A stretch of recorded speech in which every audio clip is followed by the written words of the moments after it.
Good evening, everyone. I am calling this meeting to order. We are the Historic Districts Review Board. Today is July 26, 2022. Melissa, may we have a roll call, please? Yes, Chair Rios. Here. Vice Chair Katz. Member Beachside. Here. Member Bienvenu. Here. Member Guida. Here. Member Larson. Is. Thank you, Madam Chair. You have a quorum. Thank you very much, Melissa.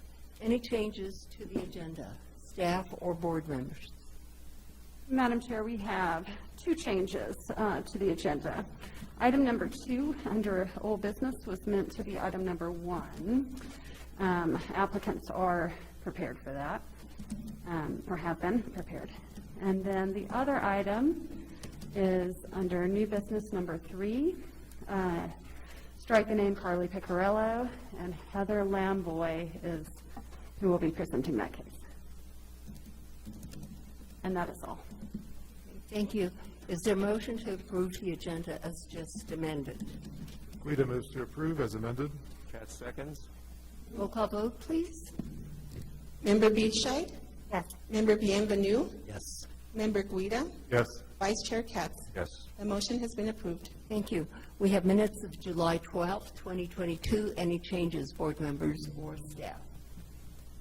I have a couple, and I'll go through them very quickly. They're both on page 8, Melissa. Paragraph 6, line 2.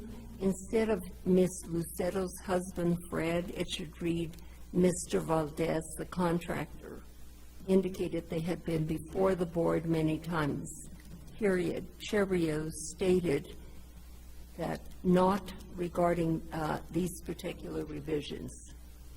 And then on that same page, paragraph 11, I'm sorry, and the first one was paragraph 6. I hope I said that. Second sentence should read, she said she is not sure why it had not gone through zoning. Ms. Piccarello may be able to answer that. That's all I have. If no one else has anything else, a motion to approve as amended. Katz would move to approve as amended. Guida seconds. Roll call vote, please. Member Beachside. Member Bienvenu. Yes. Member Guida. Yes. Vice Chair Katz. Yes. The motion has been approved. Thank you. We have 4 findings and conclusions. Any changes to any of these? Entertain a motion, please. Guida moves. Wait, we have a slight change to one of them. Please let us know. It's the Alameda one. And do you have where it goes, Carly? I don't have it in front of me. Excuse me, Member Katz. We have the question. Sorry, the question is in regards to the 2 walls, correct?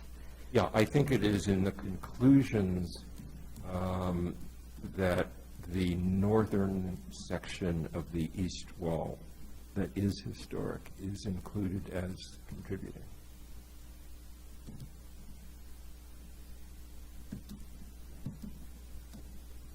And there's, the minutes reflect that that's exactly what the motion was.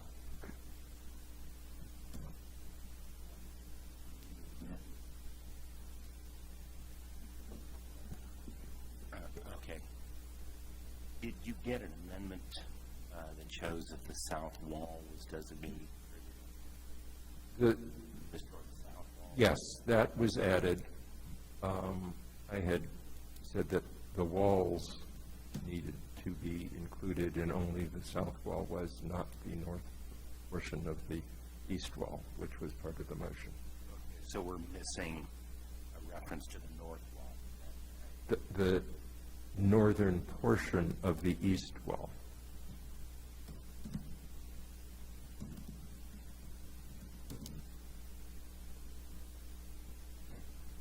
We're good with that?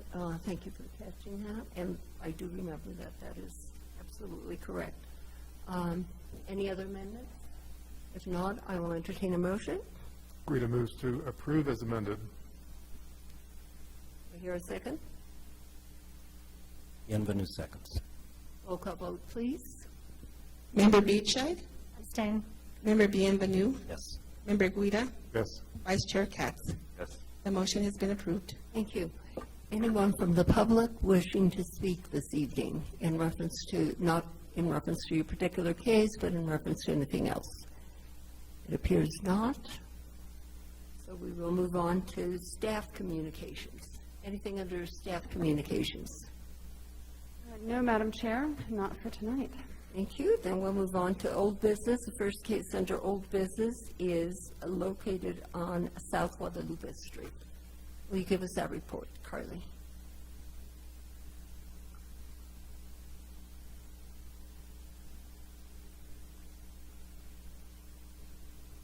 Let me know if you can hear me now. There we go. All right, so this is case number 2022-005633, Hgrb.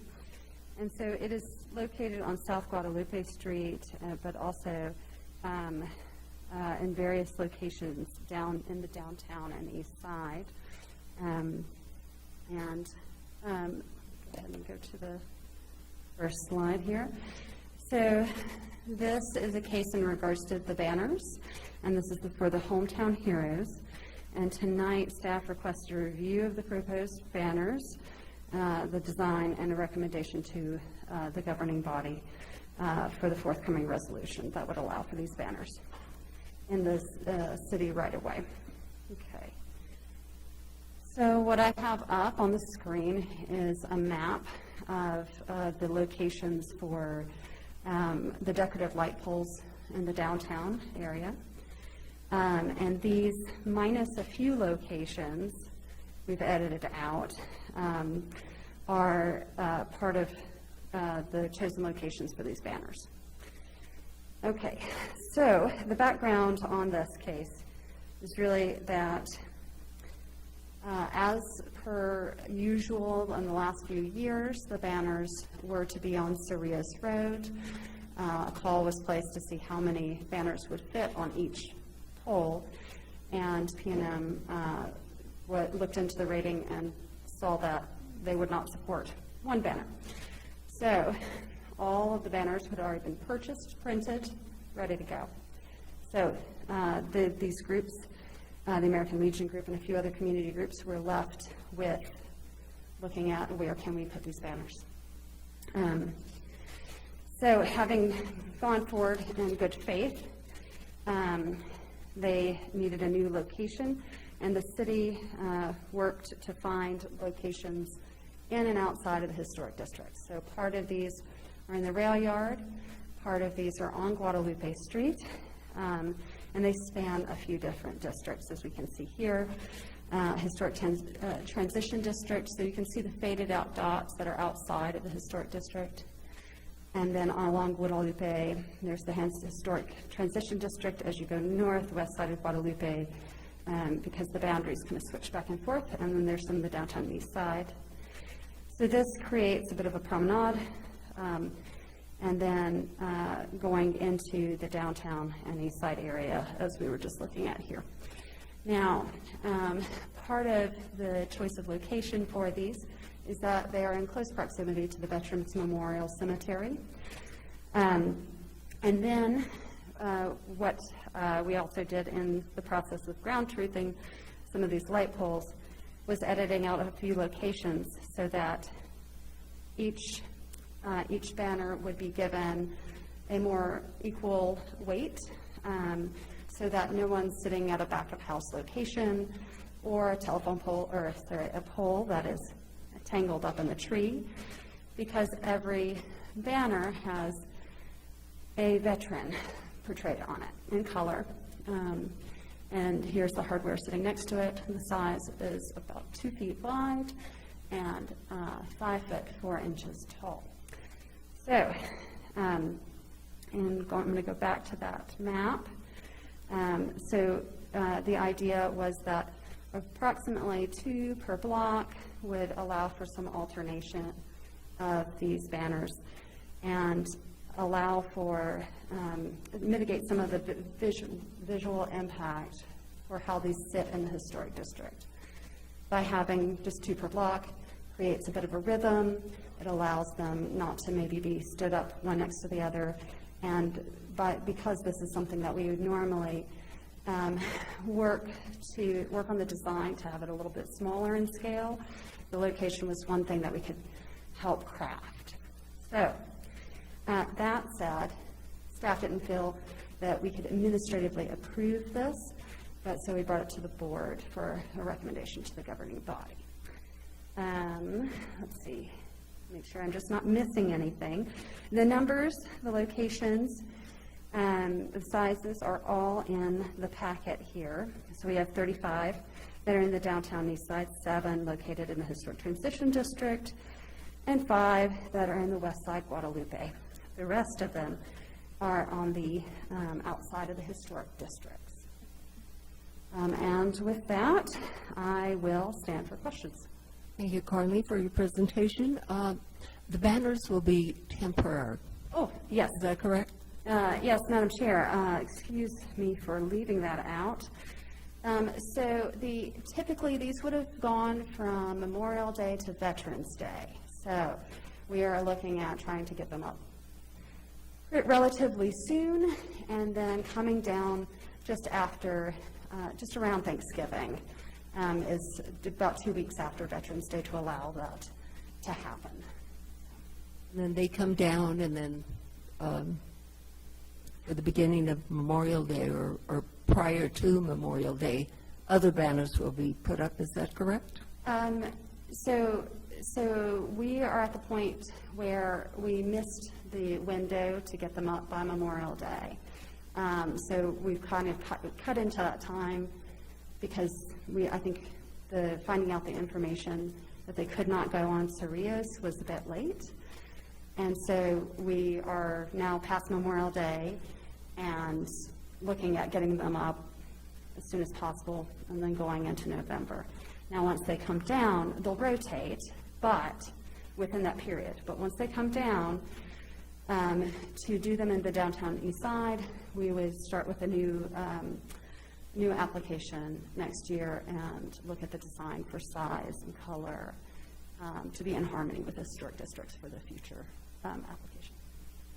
So this might be a long-term project. Is that correct? The long-term project is finding the permanent home, I think, and that would also determine the size and the color and all of that if it's downtown, or excuse me, if it's in the historic districts. So this is an application for this year, and this time frame that's listed in the packet only. And then in the next year, if we find that they're in the size and color that's in harmony with the districts, then we can administratively approve. But if not, then they're coming back to the board. Thank you. And your recommendation is for a thumbs up, is a yes? Yes, our recommendation, the way is stated, is that we are recommending for approval for we are recommending to the governing body. Staff is recommending, and then the board would be recommending. Sorry, that was complicated. Thank you. Mr. Guida, Member Guida. Thank you, Chair Rios. So Carly, just to be clear, I mean, we're not making a determination today, but basically the premise is that these do not meet the historic district standards for signs, and this is like we're making a recommendation based on an exception, given the circumstances. That's pretty on the nose. Because it's a recommendation, it's not approval or denial, like that we would typically trigger an exception. Now, laying out, I looked at all of our exception criteria, and I've kind of built that argument into the staff report because essentially, they've gone through the process correctly and been afforded a difficulty, a hardship. We've looked at different design options. We've looked at, does this harm the district? And so while we don't have a formal exception because of the way the code works, yes, you're looking at today giving a formal recommendation for recommendation or not. Thank you. Any other Questions or comments? Member Beechey. Okay, Chair Rios. Carly, will these replace the current banners on Guadalupe, the business district banners that hang there now? So most of Guadalupe is outside of outside of the district, and so that is something that still has to be crafted. That's something I worked on, just the historic district portion, and there's only a few that lie on the district. But potentially, that just has to continue to get worked out. Now, there's the potential for multiple to be on the poles, but that's still in the works. And then I got another question, just a practical question. Will they do to the sides, will they block the sidewalks, or is that even a consideration of ours? No, so right now, we've also got banners up in La Fonda, and so we've skipped those as locations too. But those are roughly around 18 inches, and so we're looking at 2 feet wide, so we're only adding, there's only addition of a few inches for width. So while it is in the right-of-way, it's not that much more in that width that we're looking at. Okay. Anything else, board members? Member Benvenue. Thank you, Madam Chair.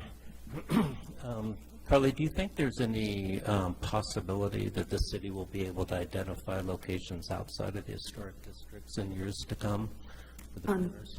Excuse me. Thank you, Madam Chair. Member Bienvenue, yes, I do think so. I think currently, and I think that is an ongoing activity right now, because generally the effort is being made to make sure this has a very good kind of sequential design that gives each one weight properly, that looks at the relationship of prominent buildings and the Veterans Memorial Cemetery. And I can say, without saying exactly where those locations are being discussed, but it also requires coordination with other government entities, because some are owned by the city and some are owned by state, and so that coordination just takes more time and would put them at further disadvantage for the year. So it seems to me that maybe it'd be fair to say this is almost coming before us as an emergency exception for this year because of the unusual circumstances that the banners had already been ordered. It was belatedly found out that they could not be installed where they were intended to be. And this is the solution for these banners this year. Is that fair to say?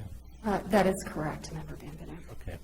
Because I think that, in my own personal view, is that it's a wonderful undertaking, of course, to civically recognize those Santa Fans who have sacrificed in service to the country, but it is a little difficult for me to see that these conform with not only our historical ordinance, but just the general conception of how we maintain the historic district and its cultural heritage. The designs themselves seem to be, and the whole concept of the banners is a banner company in Pennsylvania that sells the banners to towns that want to put them up, and so the designs clearly do not in any way seem to say Santa Fe or the history of Santa Fe or the aesthetics of Santa Fe. So I'm completely in favor of the recognition,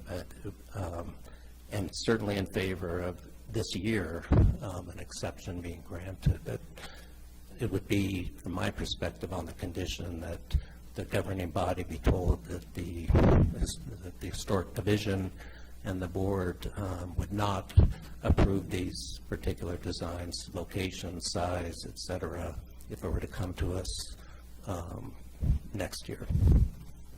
Thank you. Member, Madam Chair, Member Bienvenue.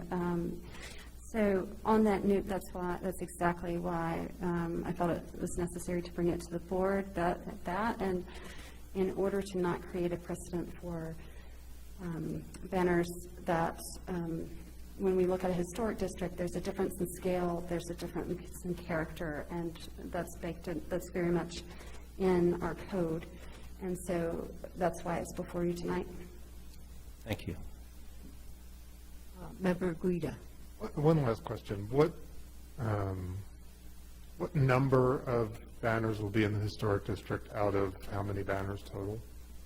We're looking at, I've got my numbers here, I've got 120, but let me make sure. We're looking at 35 in the downtown and east side, 7, and that would be 47 out of 120. Okay, thank you. Anything else? Any other questions, comments? If not, I will allow the public to speak on this issue. And if you want to come forward, come up now. And if Melissa or Carly, will you help me with, I'll allow a minute. Anybody? If not, it appears nobody wants to speak on this issue. I will entertain a motion. Madam Chair, tonight, the Assistant Land Use Director, Lamboy, will be running the Zoom, so she will alert us to speakers online. Okay. Anybody? Chair, there's one attendee, but they don't have their hand raised, so I'll presume that they do not want to speak on this. Okay. Thank you. So at this time, I will entertain a motion. Member Benvenue. Thank you, Madam Chair. In case number 2022-005633, Hgrb, South Guadalupe Street, West Plaza, and various locations, Downtown Historic District, Downtown and East Side, West Side Guadalupe, and Historic Transition Districts. I move that the board let's see if I can phrase this properly, and you correct me if I don't have it right, Carly. The board recommend approval of the application by the governing body, finding that under the unique circumstances of this year's banner program, where the banners had already been ordered with the expectation that they were approved for installation in locations in the city that turned out to be unavailable, and that these are the only alternative locations that have been identified by the city, that under those unique circumstances, we recommend that the governing body approve the banners as an exception to the historic ordinance, with the understanding that the board does not believe that the design, size, or colors of the banners or their location necessarily comply with the standards of our historic ordinance for these districts, and would not necessarily approve these banners if they were to come before us in the future. Second, please. Rita seconds. Roll call vote. Melissa? Member Beachay? Yes. Member Bienvenue? Yes. Member Guida? Yes? Vice Chair Katz? The motion has been approved. Thank you very much. Next case is located at 1500 Canyon Road, and that's Carly's case. Please present. Thank you, Madam Chair. So we have 2022-005375-Hgrb. As we've seen this several times in the last few months, and we will probably see it a few more for our other remodels coming forward. It is at 1500 Canyon Road in the Downtown Eastside Historic District. This case is specifically for a remodel. There is an exception on this case. I'm going to flip through the elevations. Primary elevation is north. North is the one we're looking at in this slide. And here's our site plan. So this is the garage that we're looking at tonight, the furthest south structure on the property, and the north elevation is right there. Here is our proposed site plan we're looking at. Notice there is a small wall here that's attached to the building. Looking at our existing and proposed plans, It's a relatively, it's a square, very simple square building. It sits on a property with a significant building, the main house, and the barn is also significant. Again, you'll remember that this is a part of the former Mateus Martinez farm, where the house was constructed in the 1890s, but this structure was built in 1937. On July 12th, the board designated this as contributing with the north facade as primary, as mentioned. Here is that north elevation. So the proposal before you tonight is to replace the overhang roof, which overhangs on the east elevation. The proposal is to continue it on the east elevation, rather, which is right here. You'll see it sticking out there. But adding a parapet on the north and the south facades. This constitutes a roof change, and that is where the exception to 14-5.2 D6 for alteration of roof style is requested. The other items that you see changing here in the proposed design is for the chimney, there, the addition of a chimney.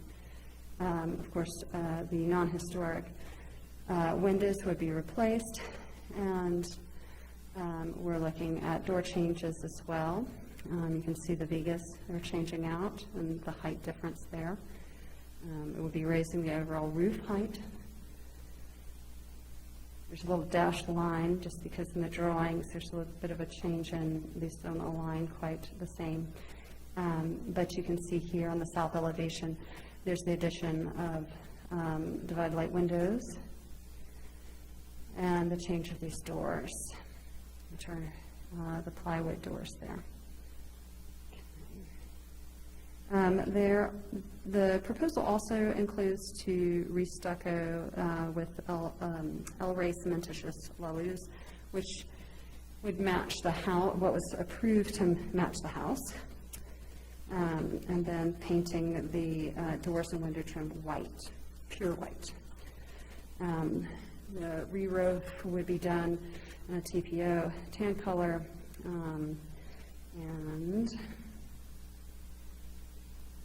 of course, the replacement of those windows, but those windows, again, are the aluminum windows. Okay. So staff did not find that all of the exception criteria have been met, but you might find that they have been with further discussion. And here is our finishes and fixtures. I'm going to turn this over to our applicant. Or I can stand for questions from the board. Yeah, Carly, I have a question for you. Obviously, this is a garage, and it was designated as contributing with the north facade as primary. What is being proposed this evening, in your estimation, do you feel that it reads as a garage?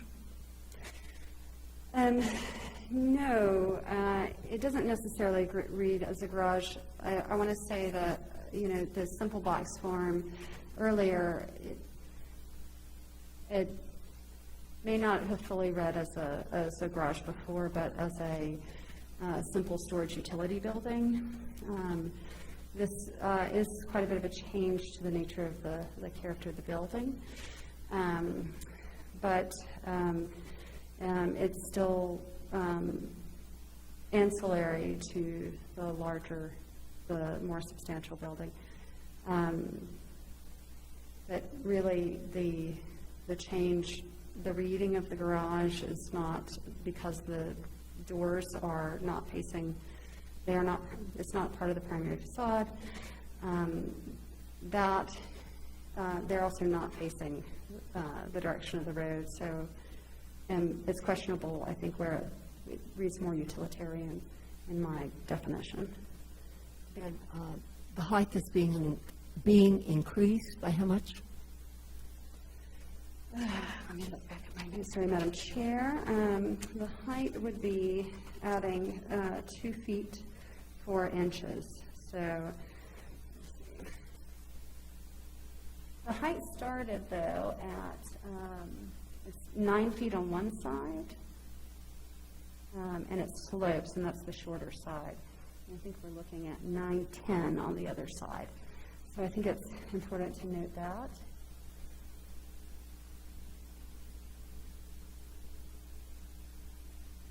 Two feet is a relatively, there's one more thing to note about that. The height of the house is quite a bit higher, though.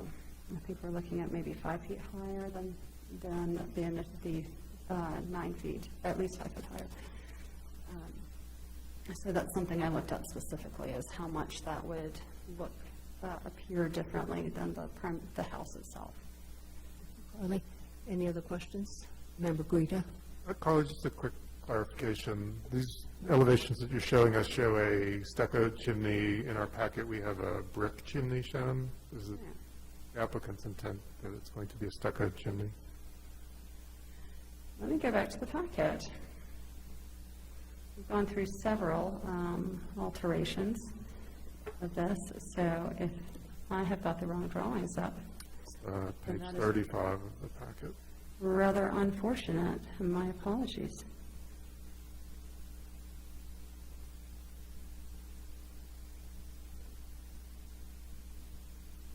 Let me get these nice and large for everyone. Okay, there we go. That's, thank you for that note, and I apologize for that oversight. All right, let's get a better look at this. Here's the east elevation.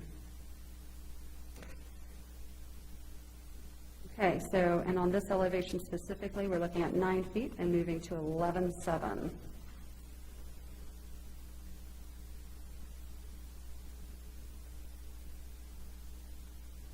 As you can see, an earlier design iteration, we went through a couple different design iterations on this to get it a little bit more closer to the structure that it is right now. So what's in the packet is what's being proposed? Yes, Member Guida. Thank you. Member Beachhead? Carly, with respect to criteria number 1, which you did not find was met, if the same roof style was being proposed, a slight pitch, would that, in your mind, would that alleviate the? So the applicant responds to in the design, this is where it becomes a little tricky, so excuse me. Madam Chair, Member Beachhead. I'm going to skip down to the third criteria because they too go hand in hand. Whether or not a full range of design options were being explored. A flat roof option was looked at. Now, pulling and as this explains, pulling that roof overhang further out gives the appearance of a potentially very mid-century modern design. Because the roof overhang is very shallow right now. But there's logistical problems that the applicant can go into about how the water sheds off of the roof. So that could really push it towards another design, another architectural style. That said, while that criteria is met under number 3, does it still damage the character of the historic districts? Because this is on a property with significant structures, it is a very hard call on how to move forward on this, and whether it's fully, whether the criteria is fully met on this one. It puts staff in a very difficult position of both designs have challenges with them. And so we're close, but the roof overhang of nearly a foot does give it this modern appeal. So the applicant may be able to have more to add on that regard. So Member Benvenu? Thank you, Madam Chair. So you're addressing the question I had as well. So I agree, criteria number 1 isn't met in this case because, in my view, it's no longer the structure that was there before, and the primary facade has been altered to be unrecognizable from what previously existed. On the other hand, we come to criteria number 3, and you find, I suppose rightfully, that the other options that were explored but were not satisfactory. And so it seems to me that if we find that the first criterion is not met, but we find the third is, and all 3 have to be met, in essence, it's a finding perhaps that it needs to stay a garage because there is no design alternative that would not cause a significant alteration in the structure such that it could be converted to a guest house. Is that fair to say? I'm going to go back to the language, sorry, Member Bienvenu. I'm going to go back to the language of our criteria real quick so I can make sure I answer this appropriately.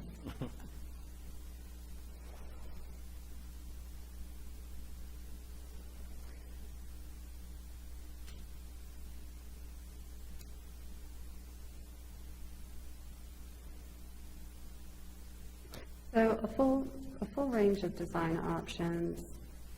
I think staff, I try to be very considerate on how much we really try to make these designs work and work with what the applicant can bring forward. Whether or not there's a closer option, I do think a large array of, an amount of design options have been explored. It's just a very tricky one. I know that's not answering that very well. No, it is. I think it's maybe just a conundrum of this situation because I was trying to come to a solution where that would not be the solution because to me that's not an acceptable alteration to the primary facade.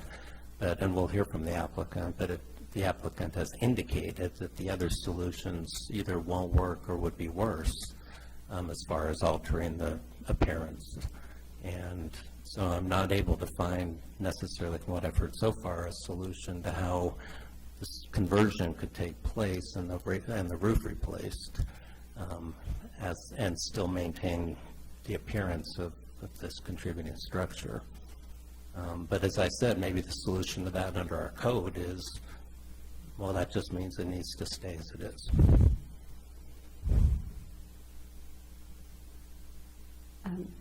Member Bienvenu, Madam Chair, I think at this point it might be helpful to hear from the applicant. That's I where we're agree. moving. Thanks. Who is the applicant? Please come forward and get sworn in.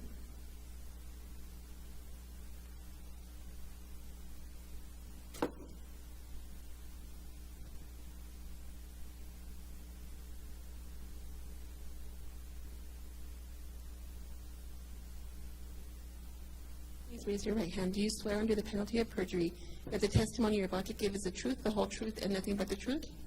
Thank you. Please state your name and address for the record.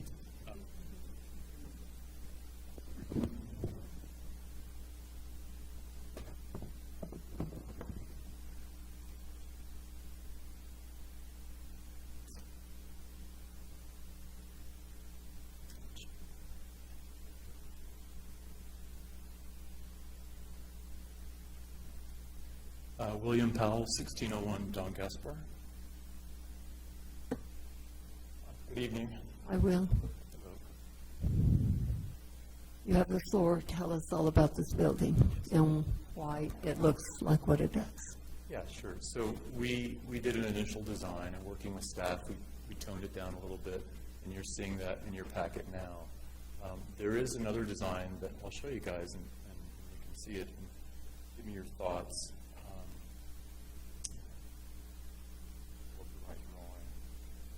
Really, where I'm going with this is this drawing, I hope you see what I feel is not really appropriate for the building. The building is 1937. We know that the north wall is original adobe. The sorry, the south wall is original adobe. The north wall is 1960s block. It might even be 1970s. The roof that's on there now is asphalt shingle, just draped over. So where we have the walls, we have like a 2-inch drape with water intrusion. Not a true roof, it's substandard construction. So in putting a flat roof on the building, the appropriate way would be for it to have overhangs. And I've always been trained that at least 1.5 feet is probably minimal for an overhang to keep water off the foundation. So doing that with the drawing, I'll show you here.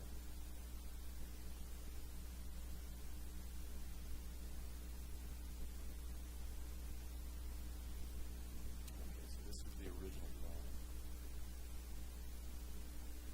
You saw first.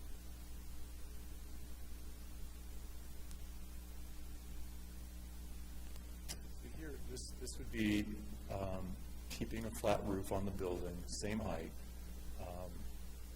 correcting the pitch so it's 1.25 per foot, which is standard for sloping water.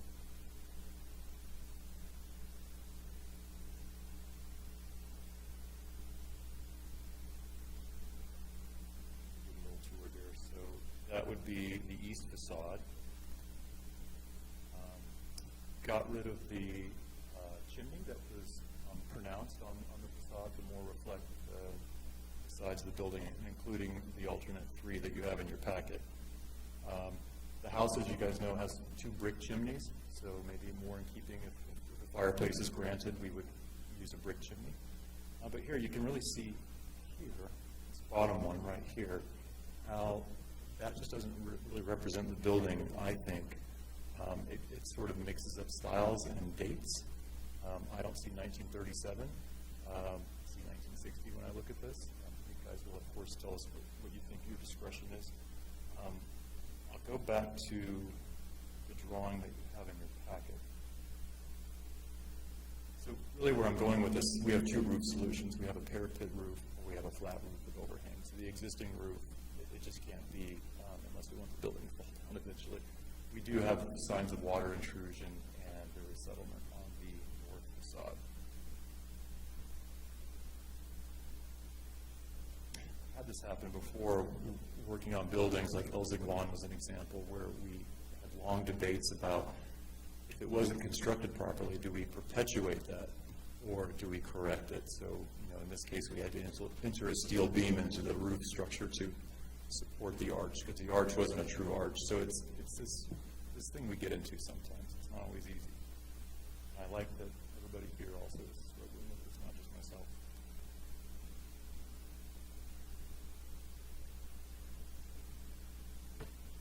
Probably I need your help. I'm sorry. I just lost it. Just want to go back to the drawing. Third iteration. Very good. Yep. So the roof membrane you see here is, here it's at 910, which is existing, and then correcting for proper slope is that pitch that we see here. So then adding a parapet to contain the water and direct it to the back. Right now the water does drain to the rear of the structure, the east, but it also drapes over the sides. So we are just basically correcting that and keeping the water draining back to the north, and we'll be installing a gutter to remove it and evacuate it from the building. Straighten the walls. You'll notice that the first iteration, the walls bowed out a little bit. So basically the walls that are existing now will remain the same. All window openings are the same except for the south elevation, which is not visible, publicly visible, and it's also actually not even visible from the mountain, because I think you can see here there is a retaining wall, and this dashed line represents that retaining wall. So the only way you would really see this window is if you crawl down into that small crevice between the retaining wall and the south facade. That's about it. I'll stand for any questions and answer anything that I know. Member Katz.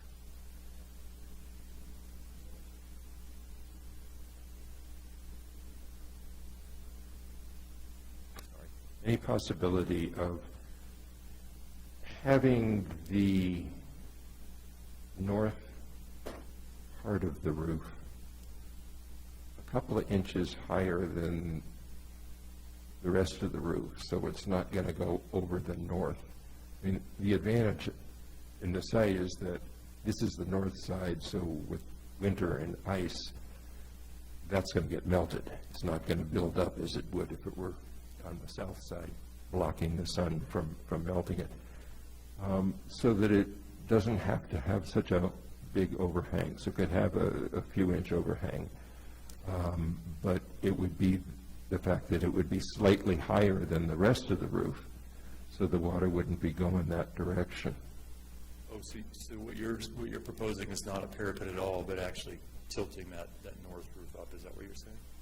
Yeah, just a small, enough so that it's not going to be going over that direction.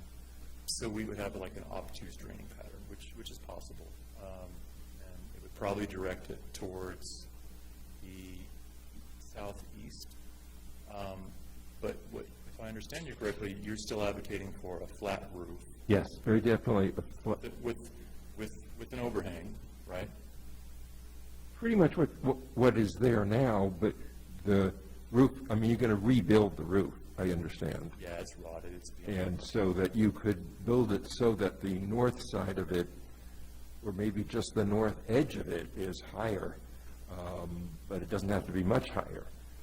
And then you don't see the rest of the roof anyway, even from now, because you're standing lower down on Canyon Road, and it's above what your line of sight is. It's possible, but I guess I'm not following how. I think aesthetically it would look just the same as if it wasn't tilted up. Yes, that's the object, is to have it look just the way it looks now. But in fact, can you slide it over so we can see what it looks like now?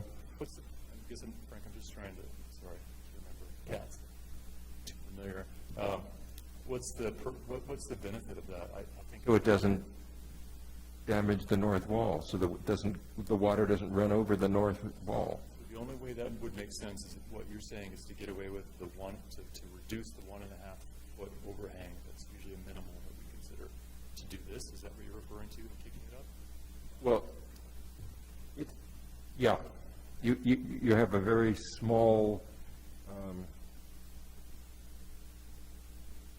ridge on the north side, so that the water doesn't go over that. It slides off to the east just the way the rest of with the way it does now. But the north wall is a few inches higher. I understand what you're saying. Yeah. No, I understand where you're coming from. Changes, well, the object is to actually not change the look, to have it look just like that, but on the left there, don't get rid of it, there, yeah, that's what we're looking at, and that's what we want it to look like. Okay, so And the rest of the roof is just a little bit lower than that front edge. we would still have to have a fascia here, because do you see how I've drawn this? I traced this photo when I drew this drawing, and do you see that is just asphalt draped over the edge? Oh, I understand that. Very thin. So to have a true roof, it's going to have that look. And when you're looking at it dead on, whether it's a 1.5 foot overhang or 3 inches, it will still look the same. Does that make sense? No, I'm not understanding you.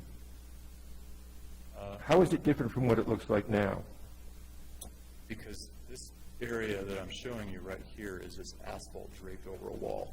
Excuse me. It's just this. Yeah. But I don't know how we can't.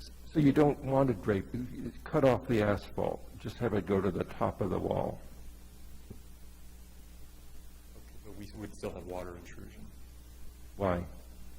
Because that juncture, you at least have to have an overhang to keep the water, driving rain, snow. If you look at any structure, you'll always see that either you have parapets or you have an overhang, or you have a building that's falling down. Mm-hmm. Thank you. In our vernacular, at least. Thank you, Madam Chair. Architect. Will, thank you for sharing this with us. I don't know that we, as the board, need to go into the technical details of this too much. I think that, either as Member Katz has suggested that, what is essentially a low slope roof could be built up along the north and south edge a little bit, so that water doesn't flow over it. I think is a good idea. I understand your point that we will have, even if we reduce the depth of the overhang, we would have a thickness to that roof plane because you're insulating above the deck. And so we would see a fascia of at least, what, 4 or 5 inches? Okay. But I think that, what's been suggested would work. I think, not just looking at the roof to solve the problem, perhaps pouring a concrete swale against the base of the building. If, water were to run over, it could be shed away. I think those are ways to address the concern of overflow. I think what the board is pointing to is that, the facade, and then I think more specifically the massing, and we had a discussion last time about, articulating what it is we are wanting to achieve in a status designation.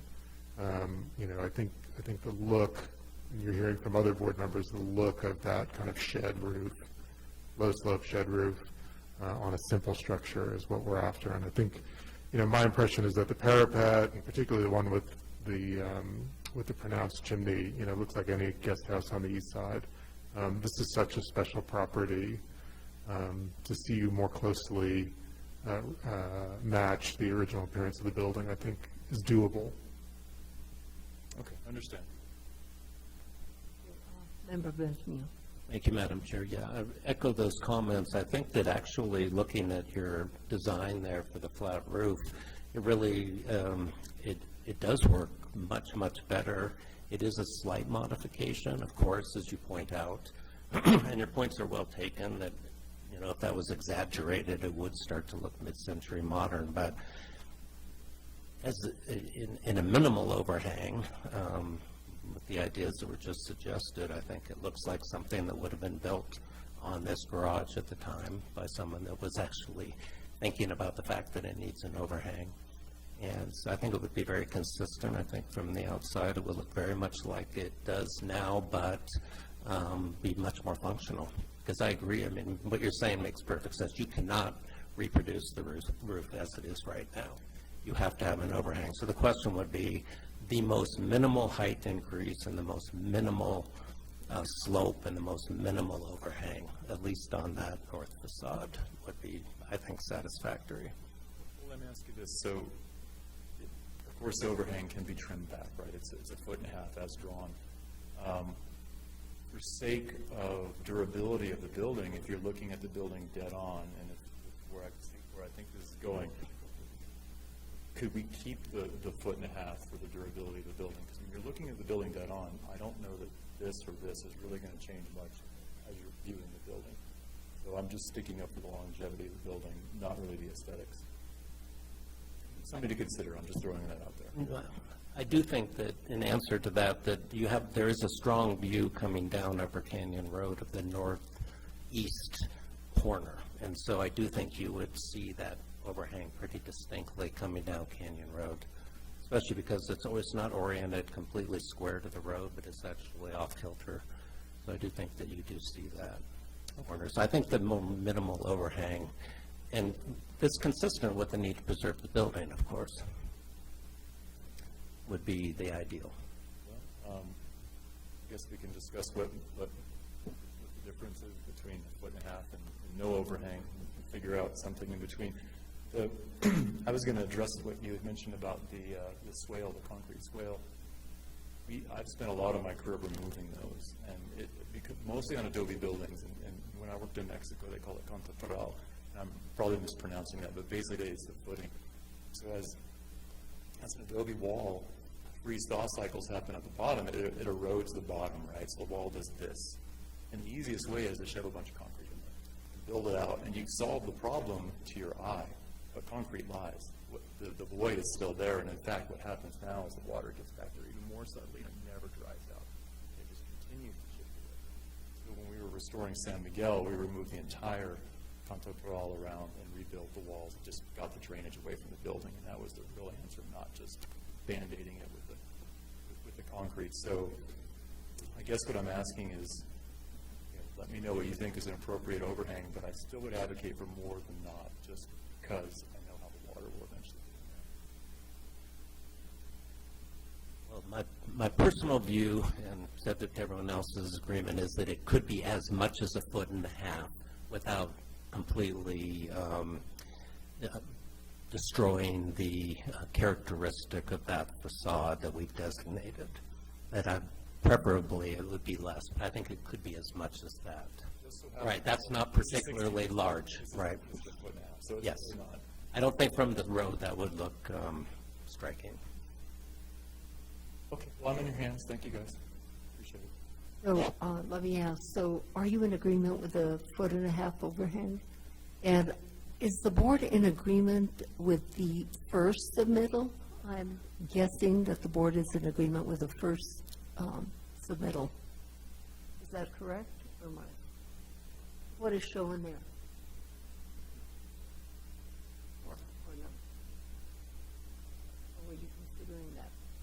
I think we're talking about this, what's on the screen now, the submittal with a flat shed roof. I don't know that, I mean, and my understanding is that what's drawn here in this proposal is a 1.5 foot overhang on the north facade.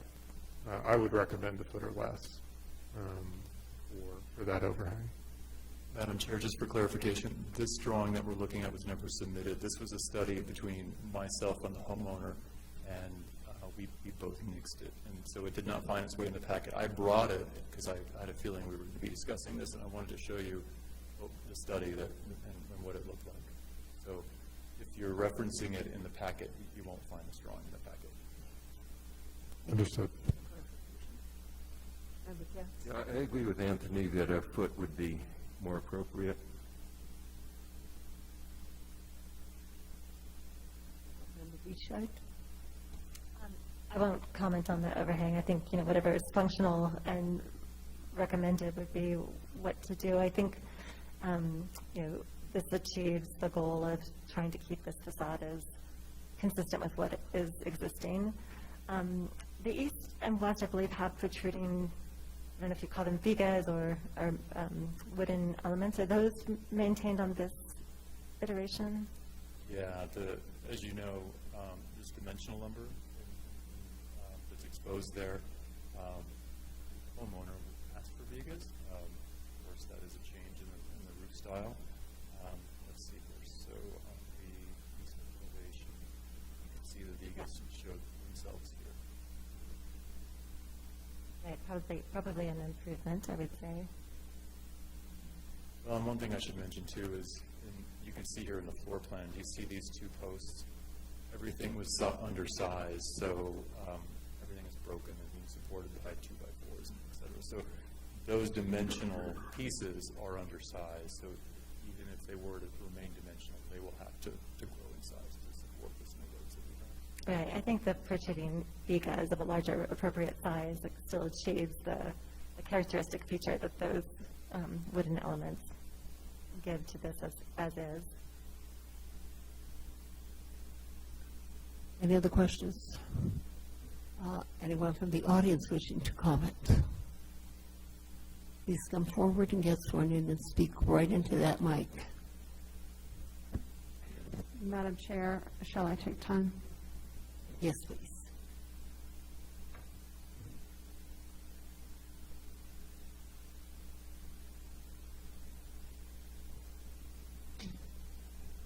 Do you swear under the penalty of perjury that the testimony you're about to give is the truth, the whole truth, and nothing but the truth?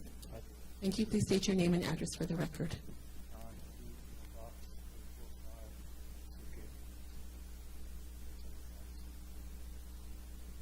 Thank you, Madam Chair. Before I start my time, I would like to register an objection to limiting time to 1 minute. I think it's inappropriate for these meetings.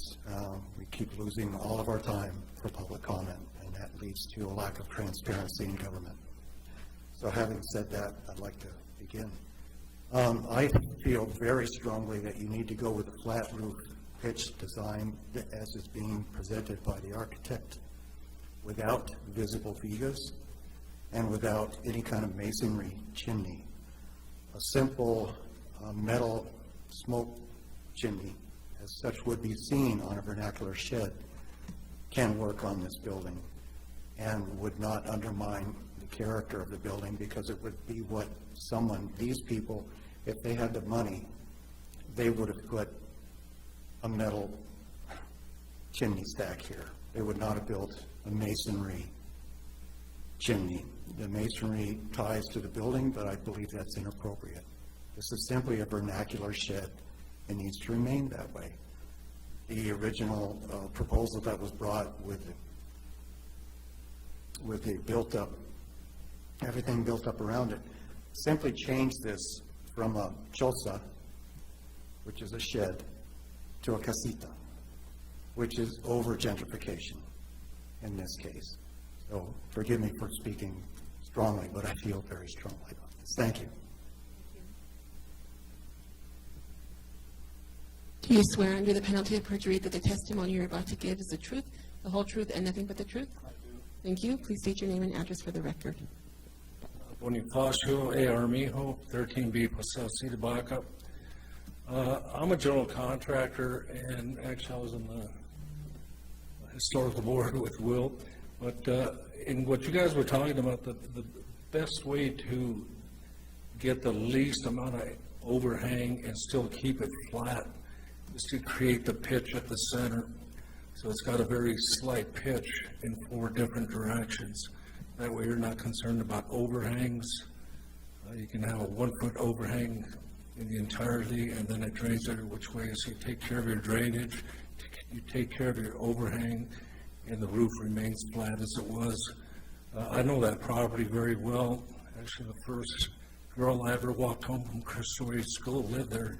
So I know the property, but the main house actually has a slight pitch to it at the center. So it would be almost replicating what the initial house was built like. Thank you. Thank you. Anyone else? Will you comment on Bonnie's suggestion or about that? I want to ask The Bonnie a pitch question up in, front. the pitch in the center, Yes, ma'am. Did you mean this, or did you mean that? excuse me. Just one quick thing. I would like to note for the record that there's no hands raised. Oh, thank you, and I'm so sorry that Well, certainly, yeah. And so that, I just want everybody to know nobody is. thank you, Heather. Well, I mean, for functionality, a pitch roof certainly wins out here in our climate. I don't know how accurately that represents the building and as it was constructed originally. It's a good question. It would significantly change the way the house, the small structure looks. So I don't know. I got to think about that. That's a tough one. But yes, he's right. In terms of shedding water efficiently. That could be accomplished, but you're indicating that would really change what?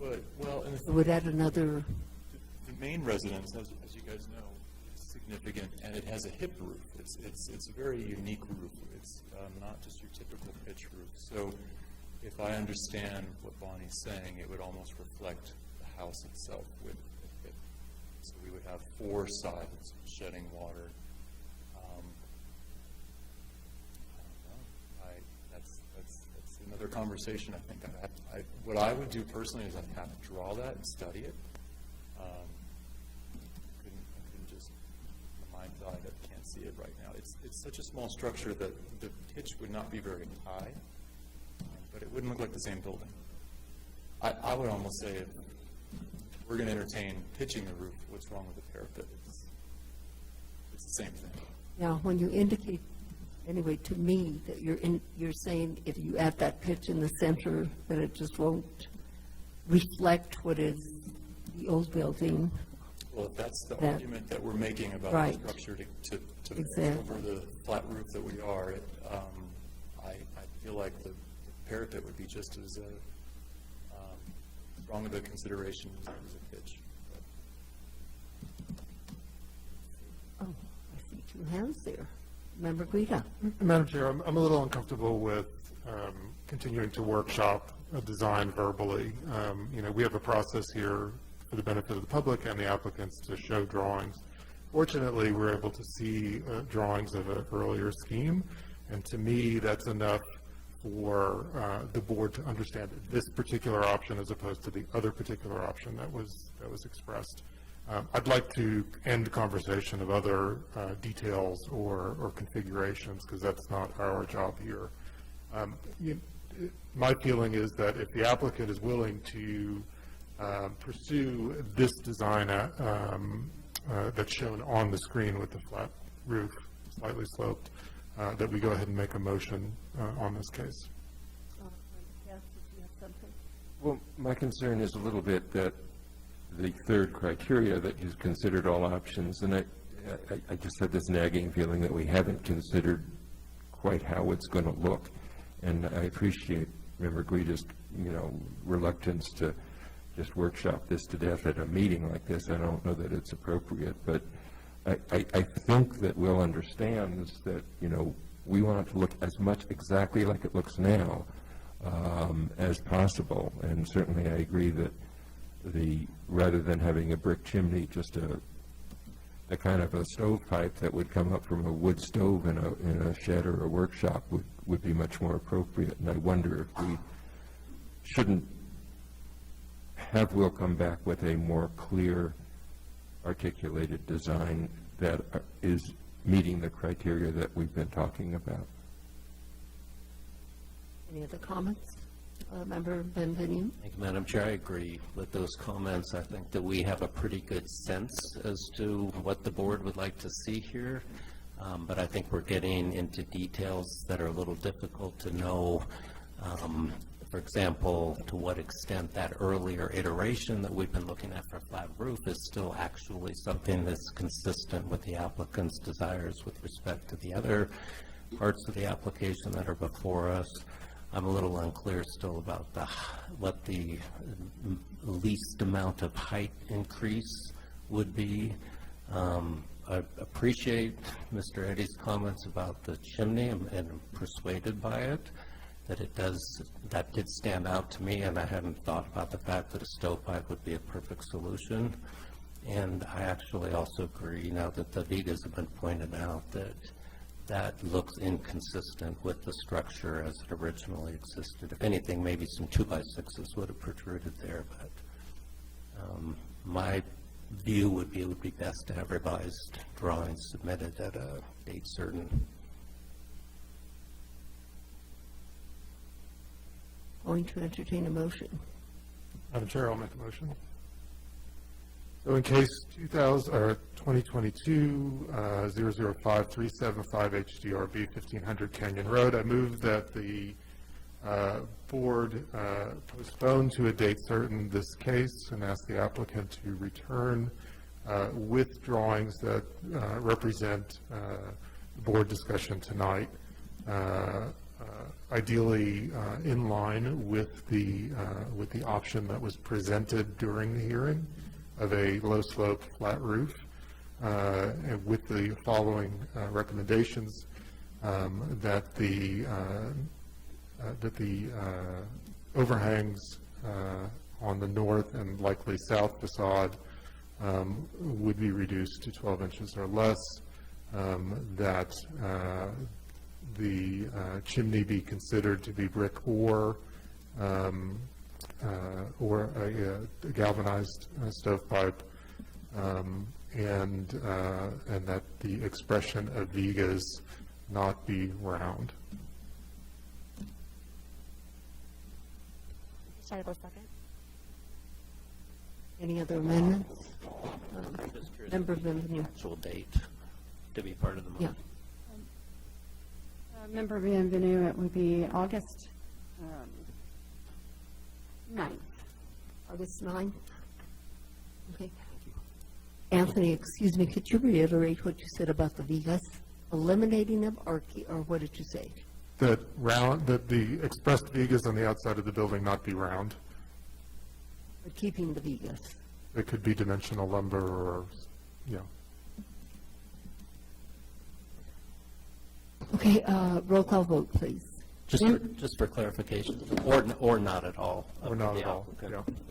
Thank you. Okay, did you catch that in the motion, or not at all? Vigas. Roll call vote, please. Okay, Member Beachside? Yes. Member Bienvenue? New, Yes. Member Guida, Yes. Vice Chair Katz. Yes. The motion has been approved. Thank you. We'll see you again for the, Yes, you will. I have one question. I just Yes. have to be sure, when I resubmit, I want to get it correct. You're asking for one additional drawing or two additional drawings? Because we threw out a couple different variations. I think it's the. We're asking for drawings of what was the- indicated of in what the is motion. proposed along the lines of the board's recommendations. I think it leaned towards what you first submitted, what was indicated in the motion. I got it. Thank you very much. Okay? Thank you. Okay, we're going to move on to new business. The first case under new business is located at 127 and a half east of Argus. Is it east of Argus or west of Argus? Madam Chair, it is east of It Argus. is. Okay, and this is Angela's case? Yes, ma'am.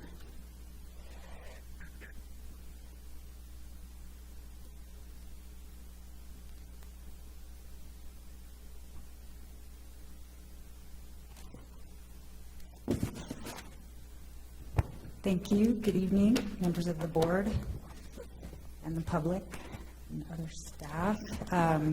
This is a case for historic status and primary facade designation that involves two buildings and several yard wall structures at 127 and 127 and a half East DeVargas Street.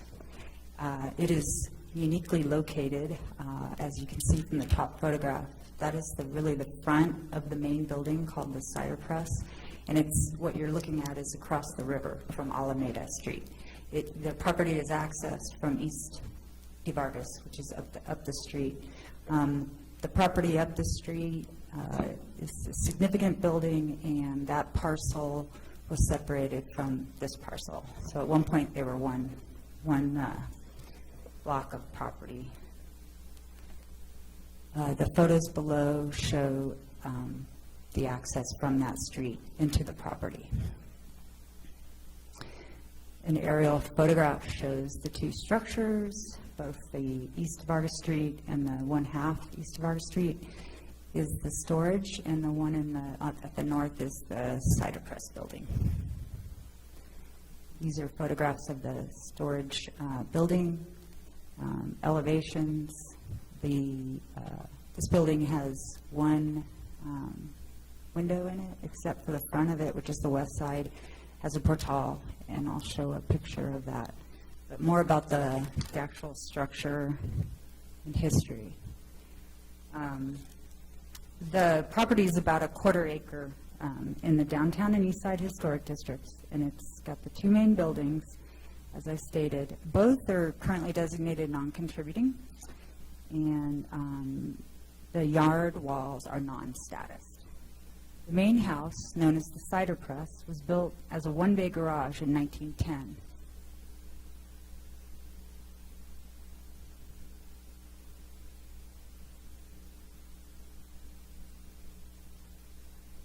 The owner added 2 adobe rooms and converted it into an apartment in the 1950s. Per the applicant, recent applicant commissioned historic cultural properties inventory form, the Hgrb, the former garage was a square brick building laid in an English pattern of alternating courses of headers and stretchers. Its north, south, and west walls are topped with a high parapet obscuring a wire glass skylight. And capping the walls is a simple coping made of a course of row lock bricks topped with another row of headers. And this construction is exposed along the west and the south elevations. So just to clarify, the garage is the larger mass there.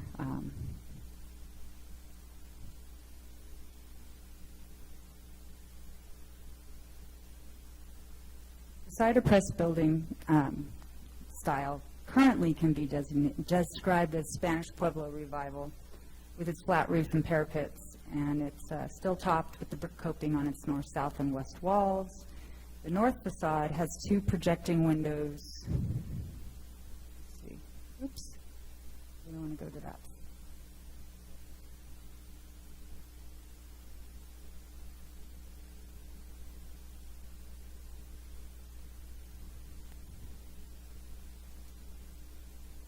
There used to be more photographs in this, I believe, but you have all of these in your packet and as part of the Hgrb.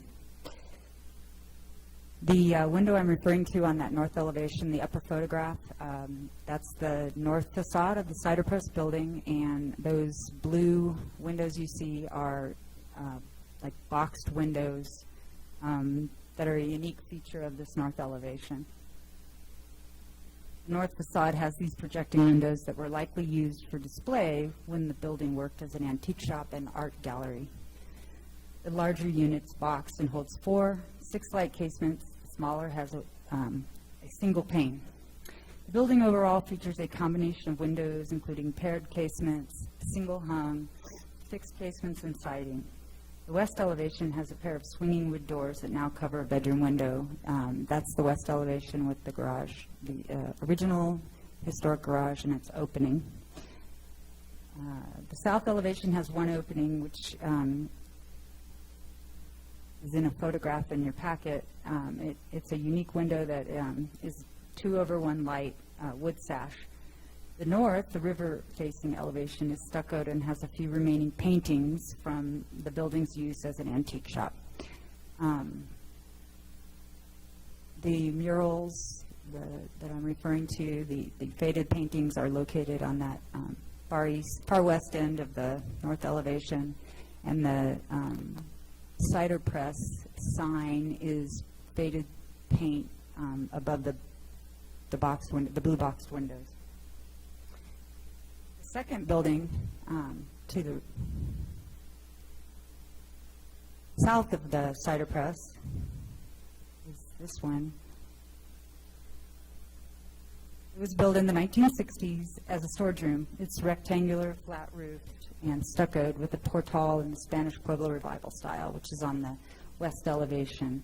The north elevation has one window. There's no windows on the other elevations, and the building faces west towards the New Mexico Supreme Court's parking lot. There are several walls, yard walls on the property that vary in height, mortar techniques, and vintage. I have numbered the walls in a diagram that is not showing up on my slides, but I can describe them pretty clearly. I don't know how to do a pointer on here. Do you know how I can use the pointer? Your pointer is showing up. So you are seeing it? Mm-hmm. Oh, I can't see it. I see it up there. Okay. So the pointer is up to the top left corner. I'm just going to go from this site plan. The yard walls, there are 8. The main yard wall is this north. It fronts the building at the river. There's a low rock wall that's historic.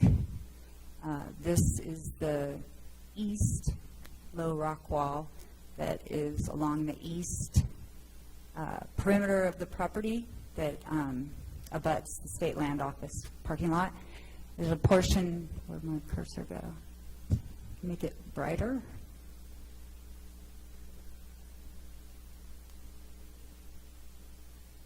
Okay, so there's a portion here that's not historic.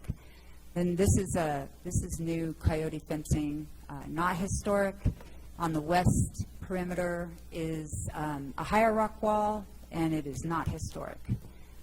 Within the property, you have an interior yard wall that runs between the cider press house that connects to the storage unit and then picks up back again here, and that's a low continuation of that historic low river rock wall. There are 2 other walls on the property that are not historic, and they frame the parking out to the west. So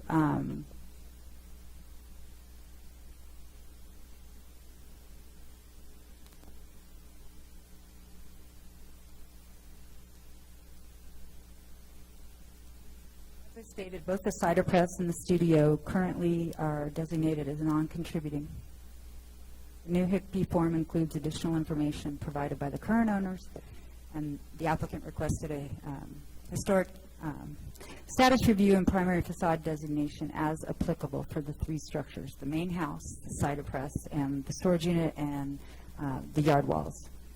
In general, the cider press compound, as the applicant refers to it, is a unique and curious group of historic structures sandwiched between two public institutional buildings, sited on the river to its north, and a historically significant house to its home to its south, which is up the hill at east of Vargas Street, known as the Roque Tudeste House, erroneously according to the Hgrb. In addition to meeting the historic preservation age threshold, the buildings in the original low river rock walls continue to project a historicity through historic material, styles, building site pattern, and scale as an early 20th century settlement of multiple uses in downtown Santa Fe. It's uniquely sandwiched between these buildings, the Supreme Court and the State Land Office, while continuing to function as a residence. The cider press's buildings' boxed windows, remaining cider press sign, and faded murals maintain its character, which is familiar to many generations of Santa Feans and visitors alike. My recommendation is that the cider press and the storage building be designated contributing per 14-5.2C, designation of significant and contributing structures. Staff also recommends that yard walls, the north yard wall, number 1, and the east yard wall, number 3 on the east side, and then the walls 5 and 6 that run interior on the property, the low rock wall that has in 2 segments. So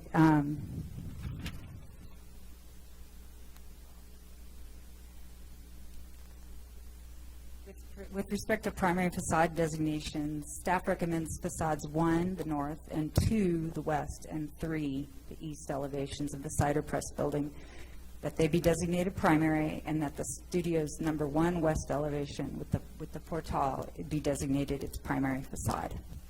And with that, I conclude my report. Stand for questions. Thank you, Angela. Any questions? Yes, Member Benton. Thank you, Madam Chair. Just clarification, Angela, the staff report did not include wall 3 as recommended. Are you changing that? Oh, thank you for the clarifying question, Member Bienvenue. The yard walls were misnumbered on, I think, my guide I went by. Yard wall number 1 is the north yard wall, and yard wall number 4 is the east yard wall, not 3. So, and 5 and 6 are the interior walls. So recommending that the following 4 yard walls be designated contributing, numbers 1, 4, 5, and 6. And that 2, 3, 7, and 8 are not historic. I think that's different than what you just said in your presentation. Sorry. And also different than what's lot in of- the report. So just to be clear. Pardon me, the confusion. fine. There's I a just lot of yard walls. I know, that's why I It's want to be like- clear on your recommendation, too. So to amend my recommendation, I say that yard wall number 1, and it's actually yard wall number 3, that's the east, runs along the east property line, and the interior walls, the interior wall that runs north-south comprises wall number 5 and wall number 6. So 1, 3, 5, and 6. 1, 3, 5, and 6, that's correct. Northwest, east, and interior. Okay, thanks. Any other questions? Member Katz. Well, I'm a little concerned because we're using these numbers, but is there graphic that shows which these walls are? Corresponding diagram, there was, and it was attached to my staff report, and, which I'm seeing in the packet I printed out. Maybe you don't have that. Yeah, It's page 5 of my staff report.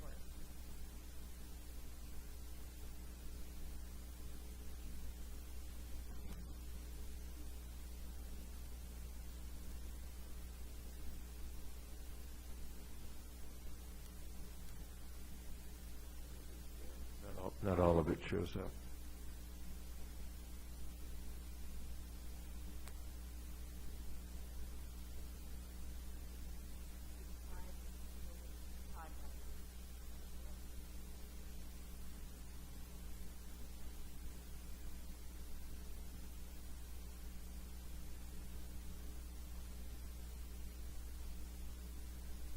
Angela, also on the interior, there's a little fireplace that's made out of rock, river rock. Are you including that? Yes, Chair, that's part of the east wall. It's built into that corner of that east wall that's uniquely half river rock at its base and stucco at the top, and that includes that fireplace. And as well as the wall that continues west from there. Madam Chair.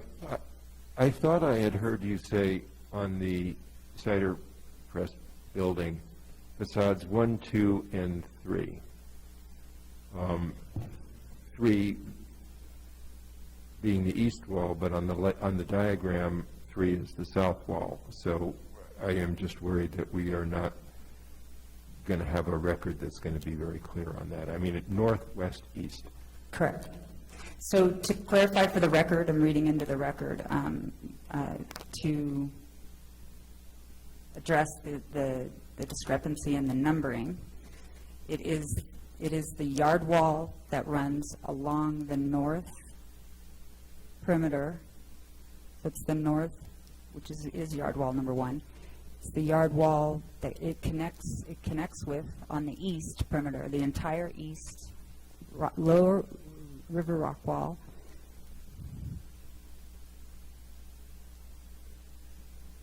And the north-south rock wall, which are numbered correctly, numbers 5 and 6. And not the west wall, and not the parking lot yard walls. Member Benvenu. Just for clarification, Angela, since we're trying to be clear on this, is wall 3 the east wall that you can't see the number on in this diagram? No, that's wall 4. That's wall 4. Oh, right. That's wall 4.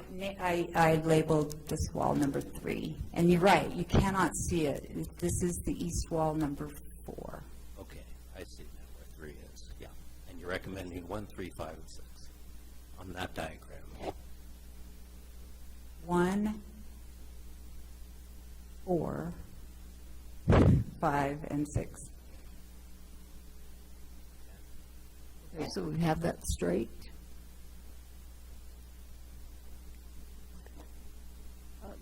Carly? Madam Chair, I'm just going to point out that the diagram is on page 4 of the staff report. It was stated that we were looking at the diagram on page 5, just for clarification. Any other questions at this time for Angela? Member Beachside. Just one. Angela, you're recommending the northwest and east facades of the cider press house as primary. The building only has 4 facades, and I'm just wondering what about the south rules it out as a significant building?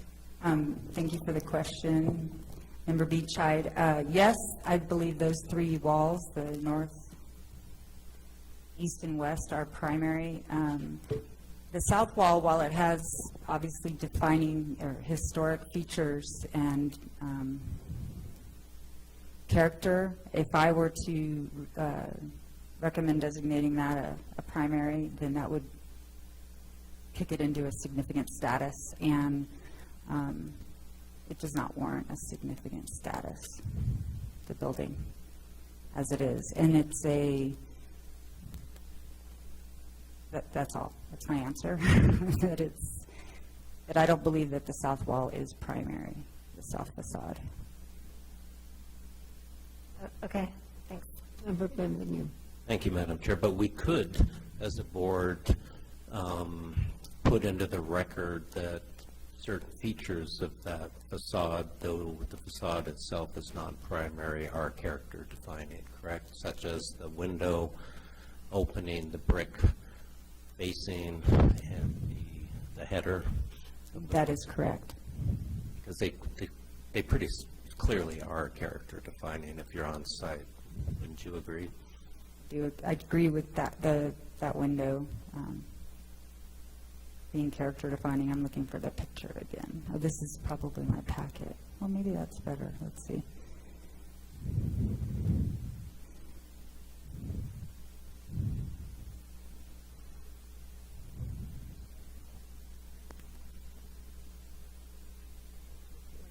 Right, just to, the reason I asked about the south is the Hgrb actually calls out the south in its evaluation of the status, saying that on the south elevation communicates admirable elements of the Pueblo Revival style. I just wonder if that one shouldn't be primary based on that recommendation. And I don't quite understand the explanation for why it's not warranting a significant status. To answer the first part, staff believes that the east facade embodies that Spanish Pueblo Revival character, as well as the historic elements with the low river rock wall as integrated with the upper stucco wall. So staff differs from the Hgrb author's opinion on that. And the south elevation, like Member Bienvenu just brought up, is there are features on that south elevation that the board may call out as worthy of preservation without designating that facade primary. Anything else? Please swear in the applicant.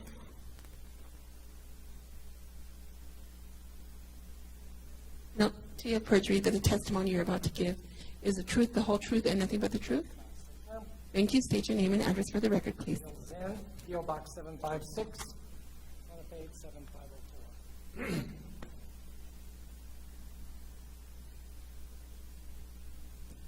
Gales, do you agree with staff's recommendations? Yes? For the most or no? part, I do. If I understand the walls, I think I do. There are some clarifications for that. Let me just first state that this is really an incredible property and is owned by some incredible people that are the trustees for Betty Caldwell. Jimmy Caldwell was responsible for kind of putting this together. But Betty was his wife who stayed in Santa Fe and lived in the Roque Tedeschi house. And they recently relinquished control of that to the Historic Santa Fe Foundation, who immediately sold it to Ira Surratt. Their intention is to keep this as faithful as possible to their history of this property and not to relinquish the property ever again to anybody. There is some unique history here, which I didn't know, which is I know everything, right? But I remember coming to this property when I was about 10, my mother going to the antique store. But the tall brick building was built by the Cartwright family, and Mr. Cartwright they owned the Roque Tedeschi house. And it's a rural properties. They all went down to the river and had rural components. But he built a garage down there, and Mr. Cartwright was the owner of the first automobile in Santa Fe, registered in Santa Fe. So that building has the distinction of probably being the first car parked in that garage, so that's kind of cool. Also, the property is sandwiched between two state buildings, and back in the 80s, the Supreme Court had their eye on this building, and there just happened to be a couple of attorneys who are now retiring judges, but they alerted the owners that the legislator and Supreme Court were eyeing to take this property away, and they got people in line and saved this building. So a lot of good things have happened to this building and this collection of buildings. It is a unique, certainly location is amazing. Jimmy Caldwell had brought down buildings, historic Shepherd's Cottage, to put on that East Garden, which was there for several years, and then Betty Caldwell gave it to Ranchos Golondrinas. So I want to see that building that's out at Ranchos Golondrinas. As far as the facades, I really agree very much with the west, the north, and the east. The west part of that building has been converted to a bedroom, and that garage door has been retained. It does open to some windows, but it never is because it's a great skylight up there. I agree that the portion of the garage facing south with that unique window probably deserves to be designated. I don't think the rest of the side with the meters and everything else need to be designated. But that component would be acceptable. I think my owners are monitoring on Zoom. I hope they are. But I think that would be an acceptable designation on that building. The other building also has its own uniqueness because he had Jimmy Caldwell had an extensive gun collection, but his woman friend at the time also had an extensive doll collection. So it was a combination gun and doll display space, which was kind of interesting. It does have that unique studio door. It's called a studio, not really a storage building, although it is used for storage.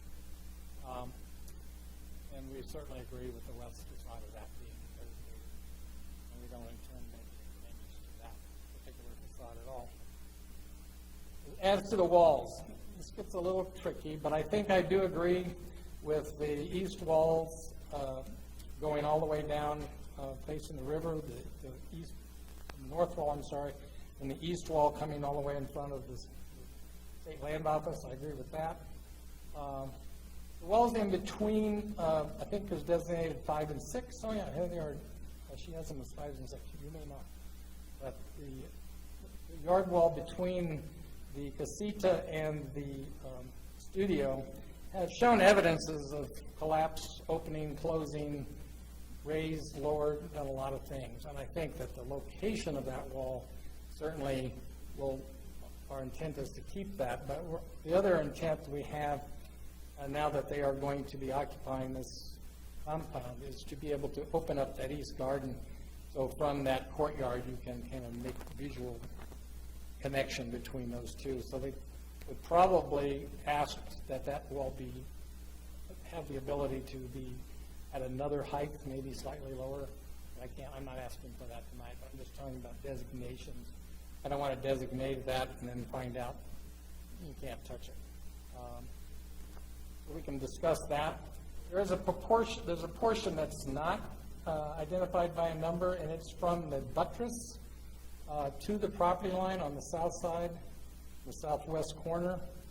I think when I have looked at that wall, I felt like most of the components of that, not the buttress itself, but there are some historic aspects of that wall. And I know with our fine city attorney sitting here, I would really like that entire wall on the south side going all the way up to 129 to be designated, but that's not really in front of you and it's off of our property. But I'd like the record to show that that wall has a significance in terms of the context of this entire property is 129 and 127. It's important for the record because someone may come back and ask you to modify that wall. So I will stand for any other questions you may have. Thank you, Dale. Any questions for Dale? It appears not at this time.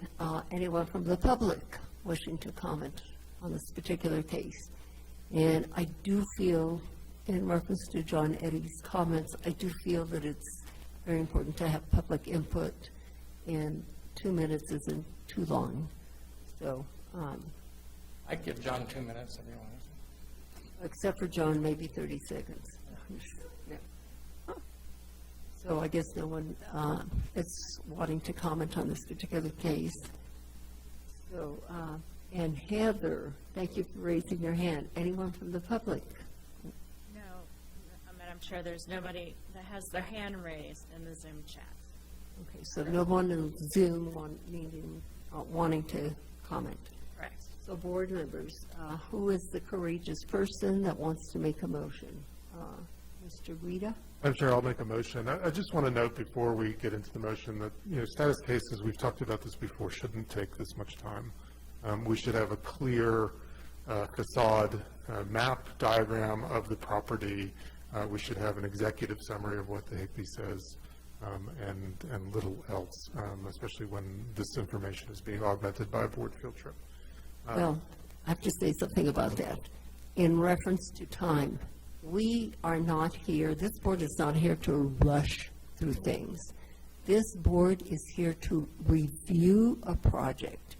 And so we have to get all the facts before us and have an understanding of what we are looking at. And not all of us are architects or may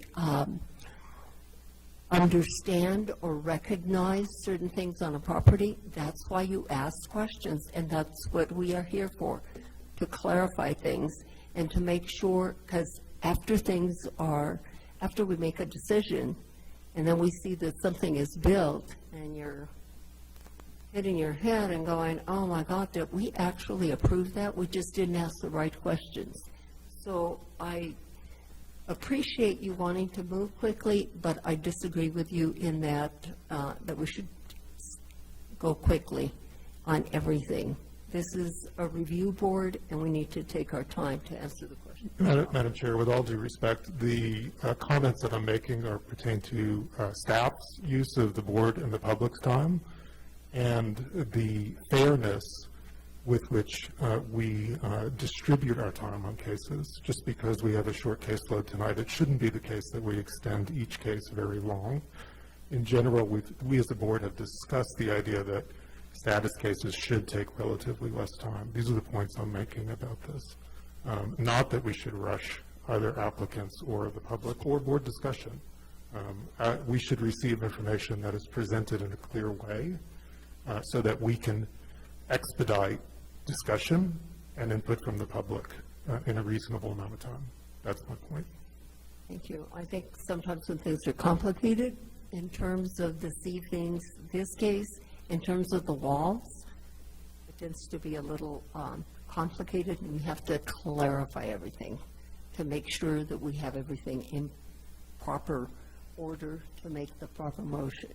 And with that being said, I will entertain your motion. Madam Chair, in case 2022-005473, 127 and 127.5 East of Vargas Street, I move that the board designate both structures as contributing with the following building facades as primary. On the studio building, the west facade. On the main building, the west, north, and east facade. I also include in my motion that the board designate the yard wall along the north property edge and along the east property edge, the far east property edge abutting the state building, as contributing.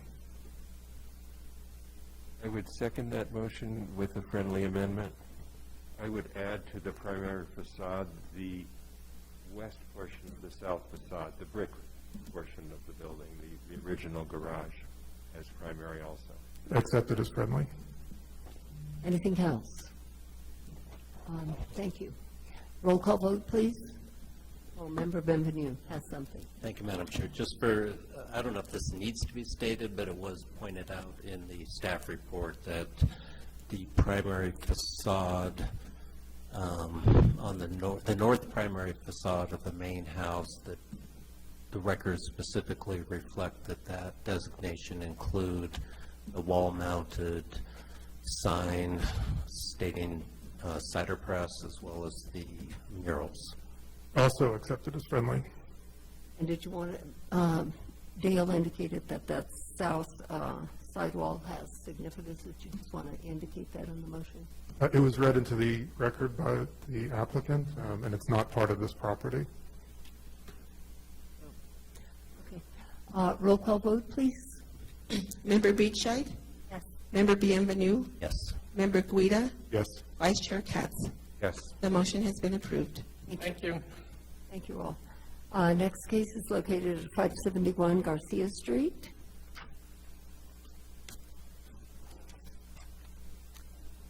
And that is Carly's. Thank you, Madam Chair.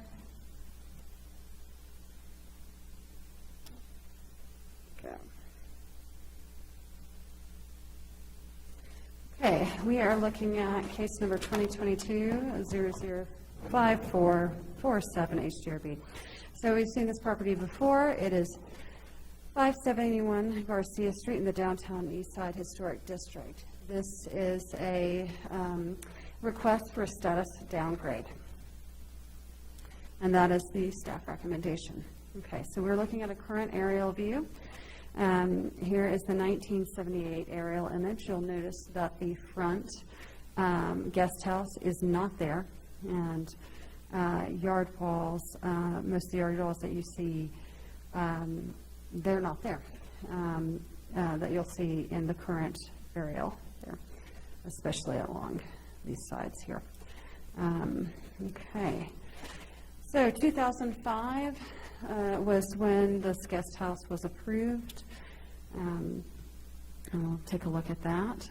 So it's, there's lots of step backs. So this front portion here is part of the taller portion here. But you'll notice that's the newer guest house. The historic home is back here, hiding back behind it. So this is the primary street frontage on Garcia. And the west facade. Primary facade is sitting right back there behind that telephone pole. Okay, a photograph from 1993. This is the west facade that's designated as primary in the records. But as you can see, there's also the change in the opening from 2005. These photographs are from 2022. And then we also have the change of the main house in the back, the addition in 2005 and 2015.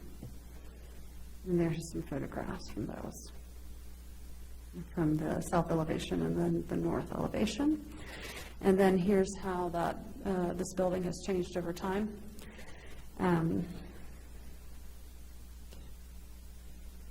And there's a few views of the existing elevations, the drawings. So there's some definitions, the relevant code citations, and those include non-contributing, contributing, and primary facades. So the additions to the main house, they are less than 50% of the footprint, but not by much. But due to the fact that you have a large guest house in front, spaced by a little over 10 feet, it's a little over 15 feet there, that and the guest house is so many feet larger, taller than that front facade, that all the windows have changed in the primary facade. The building footprint has changed quite a bit over time.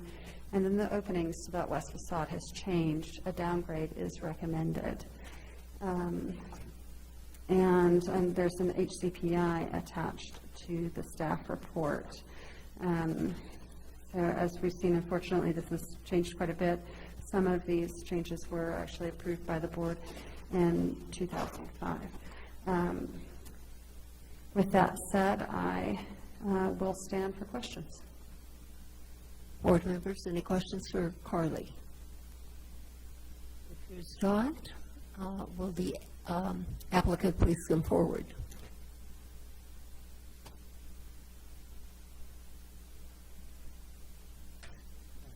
And you swear under the penalty of perjury that the testimony you're about to give is the truth, the whole truth, and nothing but the truth. Thank you. Please state your name and address into the record. Esteban Trujillo, 133 West Houghton Street, Santa Fe, New Mexico, 87505. Good evening, Mr. Trujillo. Do you have anything more to add? Whoa. To what Carly just told us? I think the house had been transformed quite a bit over the years. It has a feeling of being a little contemporary, and yet it's very traditional, so it's a hybrid, it's a hybrid house right now. My client's just interested in getting a pergola up, and that's why we had to go through this process of trying to determine what the status of the house should be. Any questions for the applicant? Anyone from the public wishing to comment on this case? It appears not. I will entertain a motion. Member Katz or Member Boothside. Thank you. In case number 2022-005447 Hgrb at 571 Garcia Street, I move to adopt staff's recommendation to downgrade the status of this building from contributing to non-contributing due to the additions that overwhelm the historic facades and obscure them from the street view. Wida seconds. Roll call vote, please. Member Beachside? Yes. Member Bienvenu? Yes. Member Guida? Yes. Vice Chair Katz? Yes. The motion has been approved. Thank you, Mr. Trujillo. Thank you. Next case is located at 50 Mount Carmel Road. And, oh, I'm so sorry, Heather, was there anyone from the public wanting to comment on the last case? No, there are no members of the public that were even attending on Zoom. Thank you. So just one moment. I see that there's a problem with the Zoom, so I'm going to check with IT really quick, and if we can just have a quick pause of a couple minutes. We could have 1 minute.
We're good, Heather? Yes, thank you. Oh, okay. Good evening, Chair Rios and members of the board. Hopefully there will be no lightning to accentuate a point that I make. Startling. But I'm here to present the status proposals for many buildings at Mount Carmel. And Mount Carmel is located just to the south of Camino de Cruz Blanca, east of Camino Monte Sol. So it is adjacent to the playfields of St. John's College, as well as across the street from the Santa Fe Prep campus. The buildings that we're going to be discussing tonight are highlighted here in this aerial photograph. The first building that we'll be discussing, which is a primary building in the history of the Mount Carmel campus, is Santa Maria. And then there are other buildings that are that have been built at different times throughout the campus. The other ones include Fatima, which I will go into detail, the office, which was one of the earlier buildings on the campus, San Juan, which is similar to a dormitory, the chapel, which is at the center of the campus, Casita, as well as San Miguel and a carport. So with reference to the historic cultural properties inventory of the site, there's been no inventory to date. So that is why the board is seeing a proposal that includes these inventory forms that were provided by the applicant. The forms that you received relate more to federal regulations and not local guidelines or standards. And so the staff recommendations that you have before you are based on city code. While they might not always completely agree with the federal regulations, they might be more strict. And some of those status recommendations differ from what the applicant has proposed on those forms. So the buildings at Mount Carmel are a record of time, place, use, and relate to significant events in history and people in the history of Santa Fe. And you can see the evolution of the property is significant. So it started out as a sanatorium, and the Lungers, as they used to be called, came to New Mexico and other points in the West to recover from tuberculosis, just like my grandfather did. And not at Sunmount, but in New Mexico. So the Sunmount Sanatorium lasted until about 1937. There were some modifications to the campus. It started as a temporary tent type of compound with the construction of an office and administration buildings came after that. After 1937, John Galmim and others decided to remodel the campus, or the Santa Maria building, to be the Santa Fe Inn. Didn't last very long, and eventually was taken over by the Bruins Army Hospital as an auxiliary during World War II. After World War II, the Archdiocese established the Immaculate Heart of Mary Seminary, and a school was established there, which is part of the Fatima building. And since then, it's evolved and has been a main central campus for the Order of Carmelite Sisters. To begin with Santa Maria, it was designed by Isaac Rapp and modified by John Galmim. So it's a building that speaks to its history in many ways. It was constructed in 1920. This photograph here is the north elevation of the building facing towards the central portion of the campus. Historic additions include yard walls, an entrance gate, and the Mary sculpture in the courtyard. Staff finds that while there have been some changes, including window replacements, the primary form and architectural character remains. So the story of the building is still there. And so therefore, staff recommends a significant designation. The primary facades being the west and south elevations. Moving forward to San Miguel, which is located immediately to the east of Santa Maria. It was designed in 1962. According to the applicant, historic divided lights windows are part of the fabric. The enclosed porch illustrates sort of some of the 1960s architectural elements. And staff recommends that this building be designated as contributing, with the west and south elevations as primary to capture that historic porch that speaks to 1960s architectural design.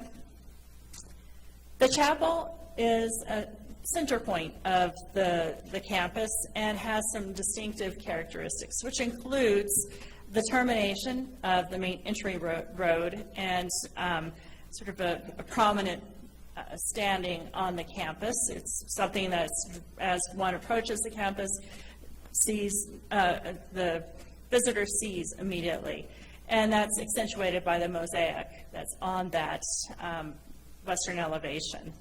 It was designed in 1962. The mosaic facade and the bell tower element helped to identify this as the chapel and provide a distinctive presence. The massing elements on the north facade and historic carved doors are the reason that staff is recommending that to be a primary facade. When one thinks of the Taos Church and others, the form of the church is really important in communicating how, the building was designed, but also constructed and all of that. And it is on the sort of primary central court or campus of Mount Carmel. So staff recommends that this site should be designated as significant with the west and north elevations as primary. This building is attached via a portal or breezeway to the San Miguel building as well. That attachment is one of the reasons that we are not requesting that elevation, plus a restroom addition, that elevation be designated as primary. The casita was actually originally a dairy building and was constructed in 1900, so it's one of the oldest buildings on the site, but it has been modified quite a bit over time and is currently serving as a residence, and staff recommends it as non-contributing because it does not speak much to its history. San Juan, which is located on the eastern portion of the campus and terminates at the end of a sort of roundabout, was also built in 1962, but of somewhat historic fabric. So additional information is needed on the divided lights, which are characteristic of the building and help to define the building in many ways. There are architectural elements that include the bell tower as well as the brick ornamentation on the south elevation that make this building distinctive. Staff recommends that it be contributing and the west and south elevations be primary. As I mentioned before, the office is located in the central portion of the campus. It's in one of the older buildings on the site. It is connected to the Fatima building with a breezeway. That was an addition that was made after the construction of the original building. Staff recommends that it be contributing and the east and south elevations be designated as primary due to their characteristic historical details and window patterns. Fatima, I know this is a lot that I'm going through, so please ask me questions as I go along if you have them. Fatima was constructed in 1952, and it was constructed as a high school for the Immaculate Heart of Mary Seminary. There is an attached yard wall that extends west and adjacent to the parking lot, which is historic and has some historic carved doors, and therefore staff is recommending that wall be contributing, as well as the west and south elevations. This is a correction. The staff report says east elevation, and that is intended to be the east elevation of the courtyard. So on the south elevation, that courtyard is what is most important, not necessarily the entire area of the south elevation, and then of course the western side of that classroom area. And finally, the carport. It was constructed in 1962. You can see some drawings from its original construction. It was constructed of wood at that time. The material has been changed. There has been minor alterations to the form of the building over time, and it does speak to the evolution of the campus over time as the automobile became a part of our world over time and more prominent. Staff recommends that it be designated as contributing and the north elevation be considered primary. And so as to the recommendations with reference to all of these different buildings, the criteria that apply is that the buildings comply with the general purpose and continued existence and preservation of historical areas and buildings. It's a physical record of the time, place, and use. Changes have acquired historic significance. Distinctive features, finishes, and craftsmanship are part of these buildings, and they maintain a high level of historic integrity. And I would actually say that the entire campus maintains a high level of historic integrity. And so it's not just about the buildings, but the place as well. But in what we're reviewing right now is we're reviewing things specifically related to buildings. And this image is during the construction of the chapel back in the 1960s. And so my recommendations, building by building, are listed here. And the condition of approval that is recommended to the board is that all historic cultural property inventory forms be updated to reflect the approved status and acknowledge local ordinance standards if the board sees or agrees with staff recommendations. That concludes my presentation.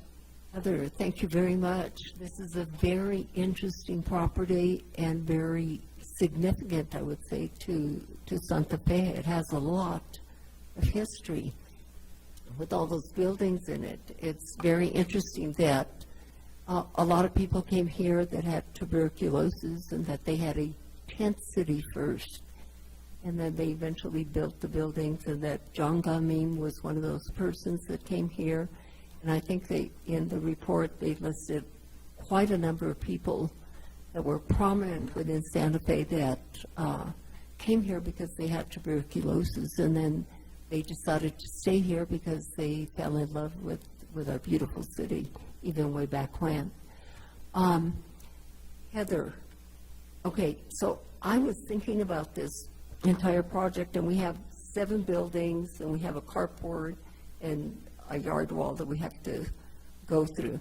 So I was going to ask board members, I think that we ought to address each one at a time if you have questions. What do you think? Mr. Guido? I think that's fair, Madam Chair. So, because then if we start skipping all over the place, then it gets a little confusing. Member Bienvenu. Thank you, Madam Chair. I agree. I think that's the only way we can proceed. But I would just take this opportunity to ask a question of Heather. We are going to address these individually because they came before us in that aspect. But it's pretty clear that the significance of this property is the ensemble, not just the individual buildings. And it's an incredibly well-preserved ensemble that has a great amount of significance in its own right, and it relates to the adjacent property as well that's part of the original ensemble. And in protecting not only the individual buildings, but that a campus that actually was subject to a master plan in the 1960s, it seemed to me that this would be an appropriate place to apply the concept of the historical compound. Is that something that staff has addressed at all? Because designating something like this as an historical compound then creates preservation for the spatial relationships, the landscaping, not just the individual structures, but how they all interact with each other. It's not exactly clear to me what the procedure is under our code for that designation, but it strikes me that this would be an ideal candidate for that designation.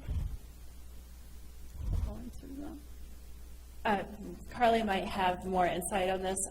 I need to look at the definition of historical compound first. I think it's relative to residential development, but maybe Carly can save me.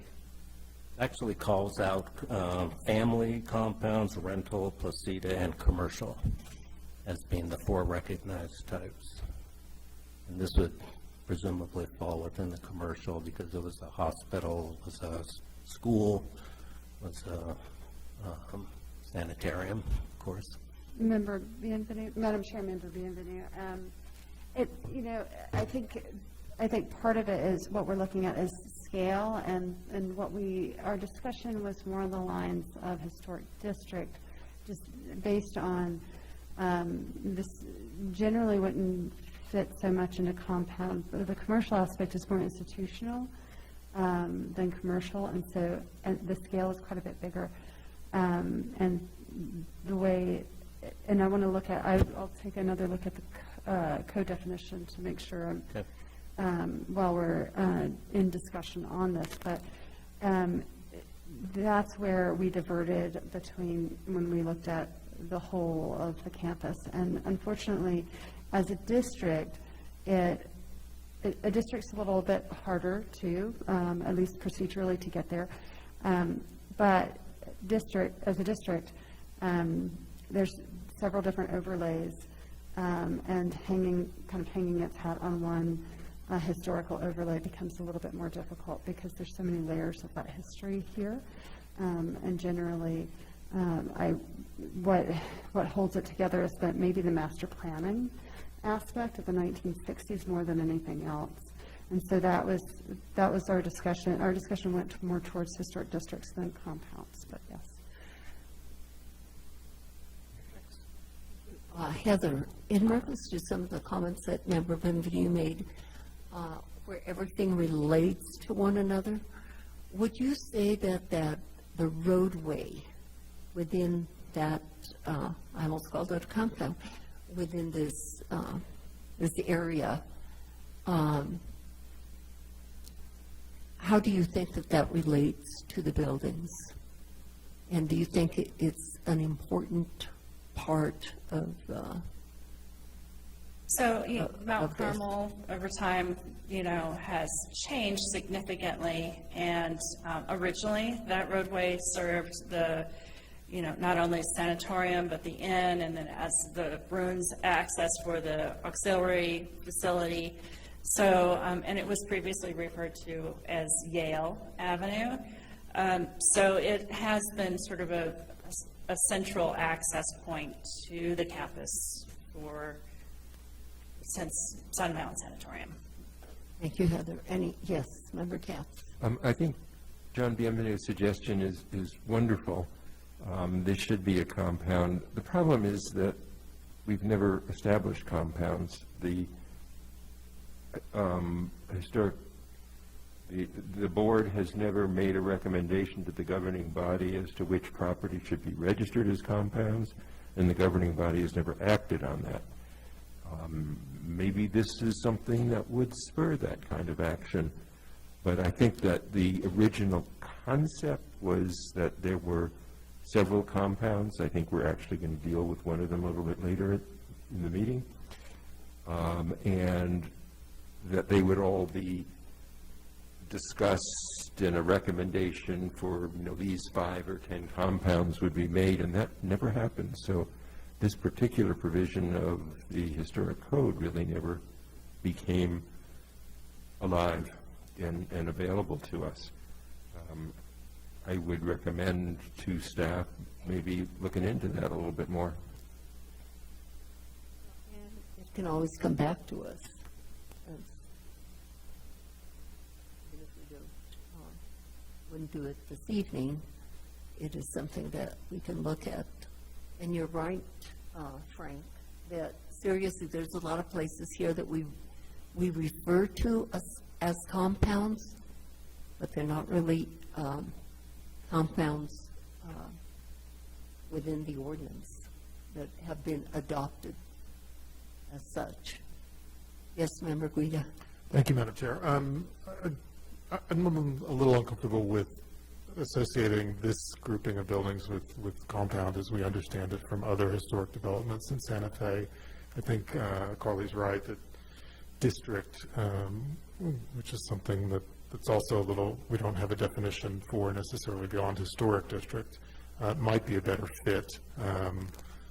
And that has less to do with the idea that this was not conceived of a piece. Many historic compounds in Santa Fe developed over time. I think it has to do with the institutional nature of this property, the idea that it's organized around basically a parking lot / automobile route / fire lane. That doesn't really hold as much water for me in that regard. I'm glad to see that this is the discussion of the board. I'm glad to see that staff have been thinking about this and making their recommendations.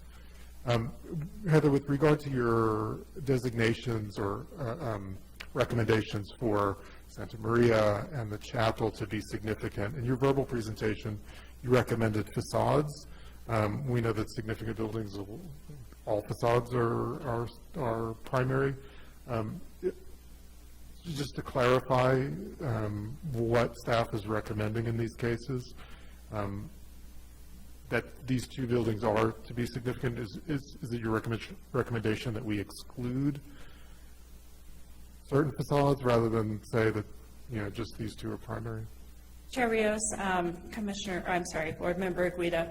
The situation is that some of those facades have been modified, like the breezeway to San Miguel from the chapel and the restroom addition.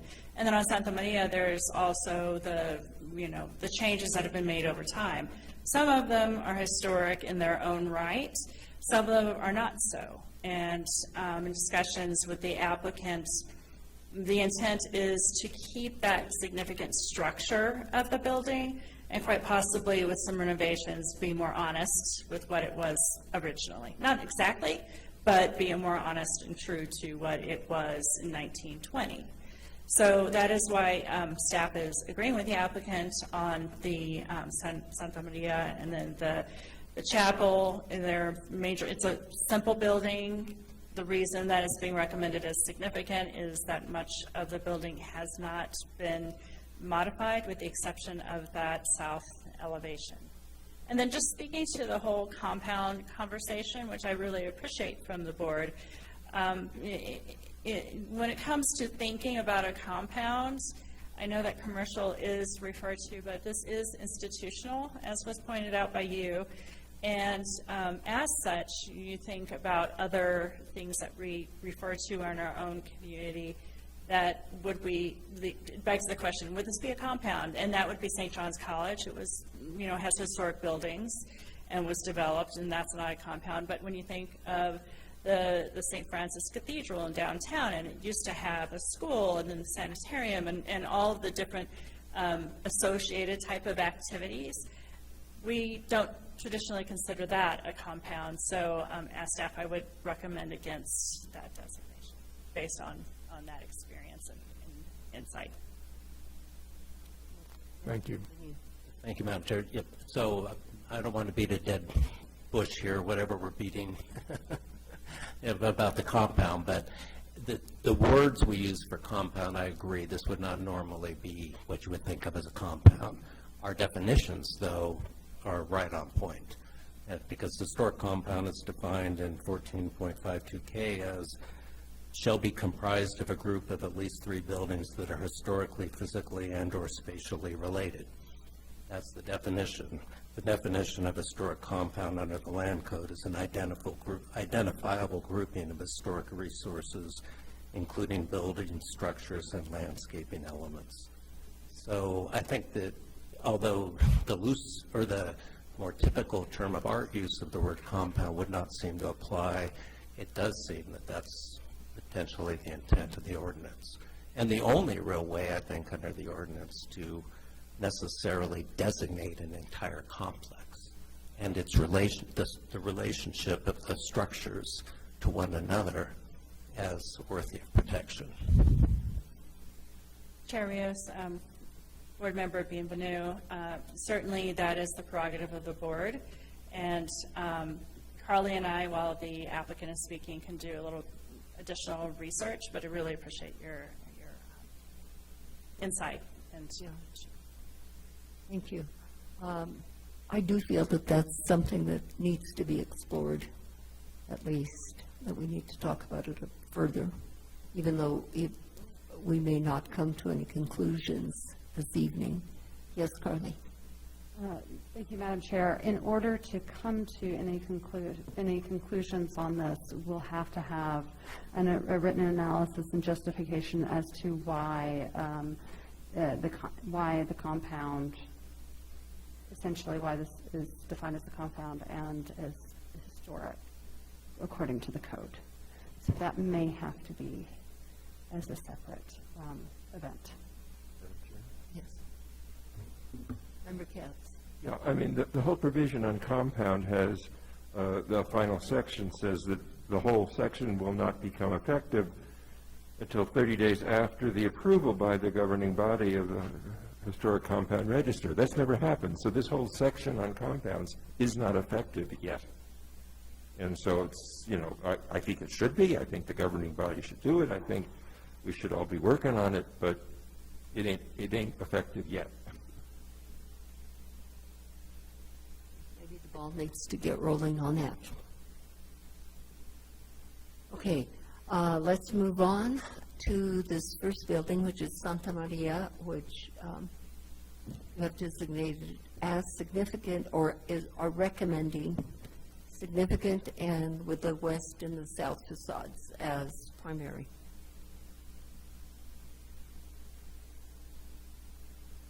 Madam Chair, I still remain confused. We can't do that. We could say that it's significant and that there's some aspects to it that are not historic, and so that they could be changed if they're not historic. But we don't have just two primary facades on a significant building. They're all primary.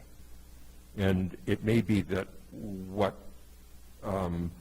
was being referred to is the fact that there are some non-historic additions or elements to the building, and that should be called out because, of course, those can be changed because they're not historic. Any comments, Heather? I tend to agree with Member Katz. I mean,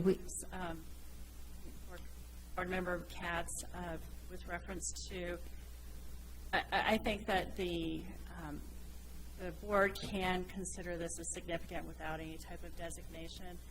My attempt there was to identify the sort of features that are most worth preserving because, and like you mentioned, there have been alterations over time, and those can be changed, and I guess that would just be part of the dialogue of development proposal, and maybe not part of this dialogue, but maybe we can instead of saying that they're primary, we can just put on the record that these are the most important facades or something to that effect.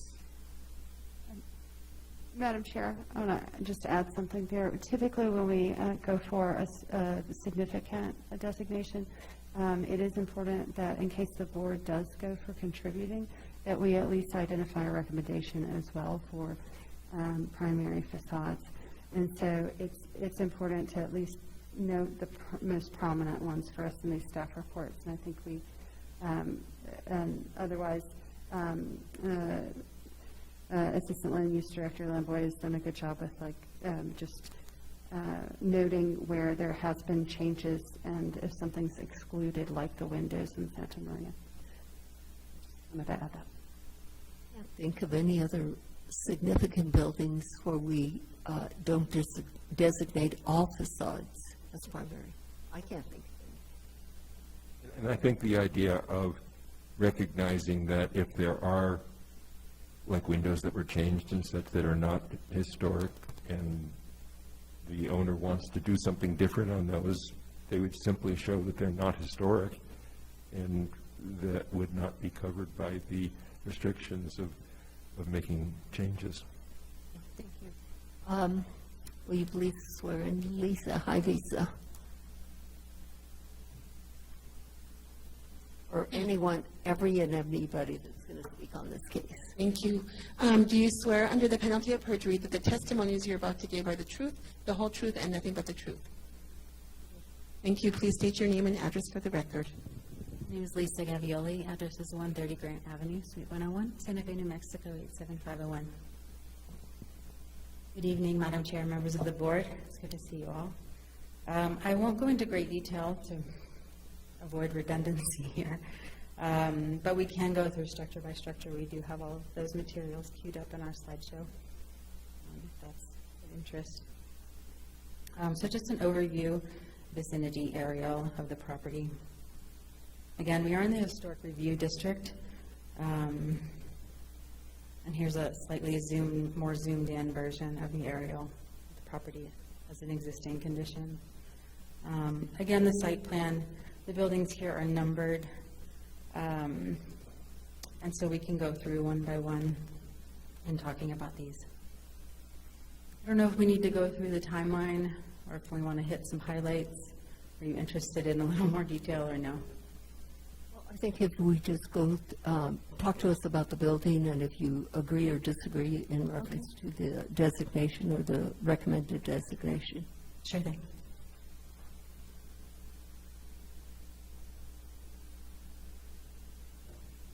Flip through some of these photos, images.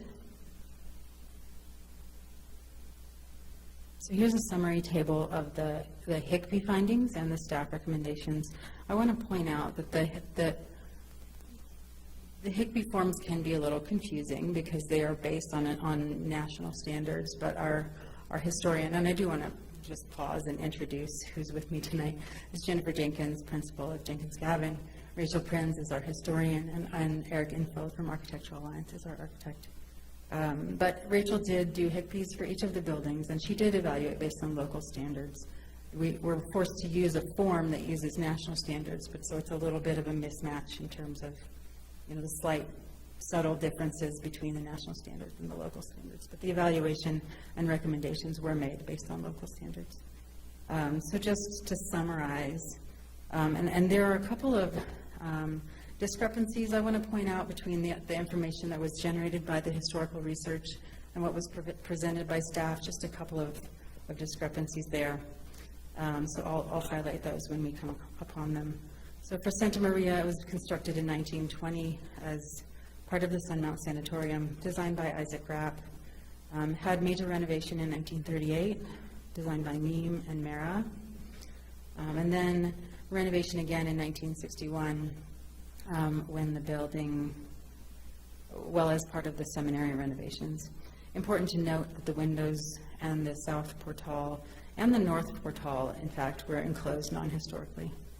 So again, when we're thinking about primary facades, those, you know, the preservation protections only do apply, is my understanding, to historic materials and features. So anything that's not historic, my understanding is it would not require an exception if we wanted to modify or return to a previous condition. So for San Miguel, going back, Santa Maria is recommended as significant both by our historian and by staff. San Miguel appears on the 1961 master plan by McHugh. Excuse me for interrupting. Yes. And so would you tell us when you're, if you agree or disagree with staff's recommendation? We do accept all of staff's recommendations. All of them? Okay. Well, with a couple of exceptions that I'll have to. Oh, okay. I'll have to As we note. go along, if you can just indicate. Yes, absolutely. Thank you. Absolutely. For San Miguel, constructed in 1962 as part of the seminary expansion on the 1961 master plan by McHugh and Associates, we accept the contributing recommendation by staff. Chapel, again, part of the 1962 seminary expansion, 2005 restroom addition to that south facade, as noted by staff. And we do accept the significant recommendation from staff. The casita, I want to be clear that we've done a little bit more historic research on the casita since we submitted our application, and we're also working with a preservation group out of Austin on a National Register nomination process that's ongoing. So we've had additional information come up as the process has continued. We do not believe that this building was built either on the site of the historic area, and certainly there's no historic material in the building. I walked through it completely last week. We could not, and Eric was there, we could not find any historic material in that building. So we don't really know exactly when it was constructed. We believe it may have been constructed as part of the 1962 expansion of the seminary campus, but it doesn't appear on the master plan. It's hard to date that structure particularly. But because it's not publicly visible, which is important for this district, and it doesn't really have much in the way of historic character or materials, we do agree with staff's recommendation of non-contributing status. The San Juan building, again, part of the 1962 seminary expansion on that 1961 master plan, and we accept the contributing recommendation by staff. The office we don't have an exact construction date for the office. We believe it was built around 1900. At that time, probably as a residence, maybe stables. We know that there were additions to that structure on the north side, both in 1952 and in 1962, and we accept the contributing recommendation from staff. For the Fatima building, which was a high school building built in 1952, as sort of the first iteration of the seminary, the courtyard walls associated with that structure were also built at that time. And by the courtyard walls here, I'm referring specifically to the south courtyard wall, and there's a courtyard at the northeast corner. And so those are the two walls we're talking about constructed at that same time. And we do accept the contributing recommendation by staff. I do want to point out that the west wall that we mentioned in our addendum to the submittal is a wall, and I can show you here. It's a wall that's located over here that separates the parking areas. That was built in 2010. So we do not accept the recommendation of staff that it should be contributing because it's not at all historic. And we know that for a fact because the Carmelites confirmed that they constructed that in 2010. So I just want to speak, if I may, a little bit about the carport first. Since that building, we also do not agree with staff's recommendation of contributing status. So the carport is located here, just southeast of the Santa Maria building.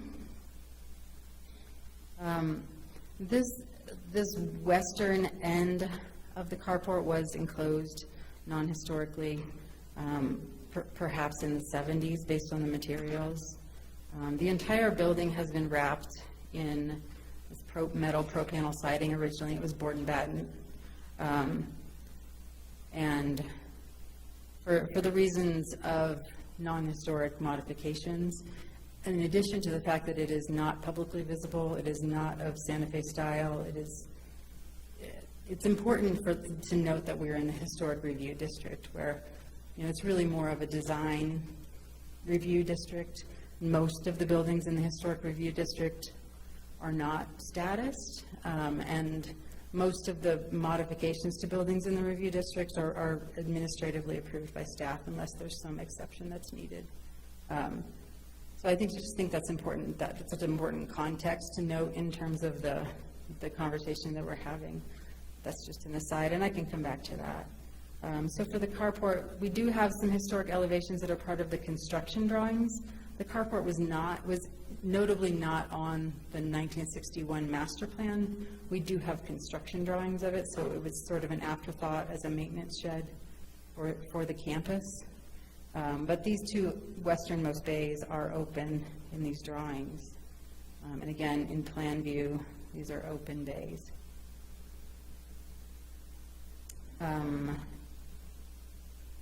So I want to go back for just a moment to the historic review district, because again, I think it's important to note that this is not the same, the historic review district is not the same as the other historic districts, in that the primary purpose of the historic review district is to create sort of a character buffer from the core historic areas of Santa Fe. There's not specific, if preservation were the primary purpose of the historic review district, the buildings would be statused, cases would be coming to the board with frequency. Of course, there are important structures that do receive status designations, like has happened at St. John's College. We do feel that this campus is another example of an important place where status is appropriate. But I just wanted to reiterate that we're talking in this district when we're deciding about non-contributing versus contributing, not necessarily in terms of contributing versus significant, because those are buildings that we know are important. But when it comes to something like the carport, I think it's important to really consider that it is not of the style that the district is attempting to preserve and proliferate, and that it does have non-historic modifications. So from there, I will go to Santa Maria, if that pleases the board, to go building by building. Is that the preference, Madam Chair? Yes. Okay, so Santa Maria building located here. And for the records, that's just on the south side of Mount Carmel Road, which is a private road, by the way. So when we're talking about public visibility, that's important to note as well. We have floor plans of the building. This is the north entrance is here. This portal entrance on the west side of the building was reconfigured by Meme in 1937-38 when the building was remodeled. So creating a courtyard off to this northwest corner and a new entrance here via a portal. Also important to note that this south portal was originally a portal. It has been enclosed, and that we believe that was done non-historically. Also here on the north side, there is a portal that was also enclosed. Sorry, that was the basement plan. This is the first floor plan, thank you. So now you can see that this portal here, where Meme reconfigured the entryway, this area here being the north portal that has been non-historically enclosed, and this area here being the south portal that has also been enclosed non-historically. Second floor plan. So you can see that the sleeping rooms associated with this building had sleeping porches attached. Those were probably originally open or screened, and now they have been infilled with windows non-historically. And this is the second floor. So here you can see the sleeping porches off of each guest room. And there are the elevations. So this being the portal on the west elevation, this being the portal that Meme added to reconfigure the entryway for the Santa Fe Inn. On the south elevation, this is the portal that was enclosed non-historically. It was open when Meme did his 1937-1938 renovation. And on the north elevation, this portal here is one that has been enclosed non-historically as well. Some photographs of the building. This is the north elevation. It's hard the building to capture because there's so many different nooks and crannies. This is that northwest courtyard, the portal enclosure, and this is the new entryway portal, and new meaning 1937-38 portal entryway that was added by Meme. The original entry to the building was here, below the bell tower. Also important to note that when the Archdiocese took over the building, they did add this cross to the bell tower on top. That was not original to the building. While I'm on this slide, I want to mention something that staff brought up about a statue in this northwest courtyard. It is our understanding that the board doesn't have purview over sculptural art. So the intention is to retain that sculpture, but we object to it having a status designation per se. Where is it? It is located off this image.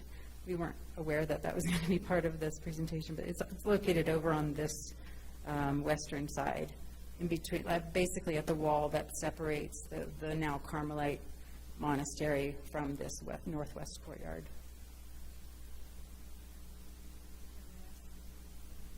It's not staff's intention to designate the statue in of itself. It's just a context conversation piece regarding the importance of the courtyard.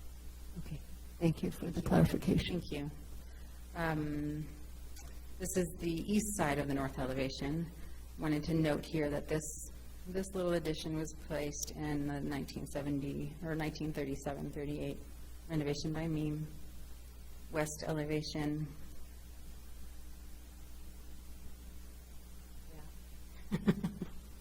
Yeah. This is the south elevation, notably looking at this, what was originally in 1937-38 an open portal with beautiful views out to Sun Mountain, has been enclosed with non-historic windows.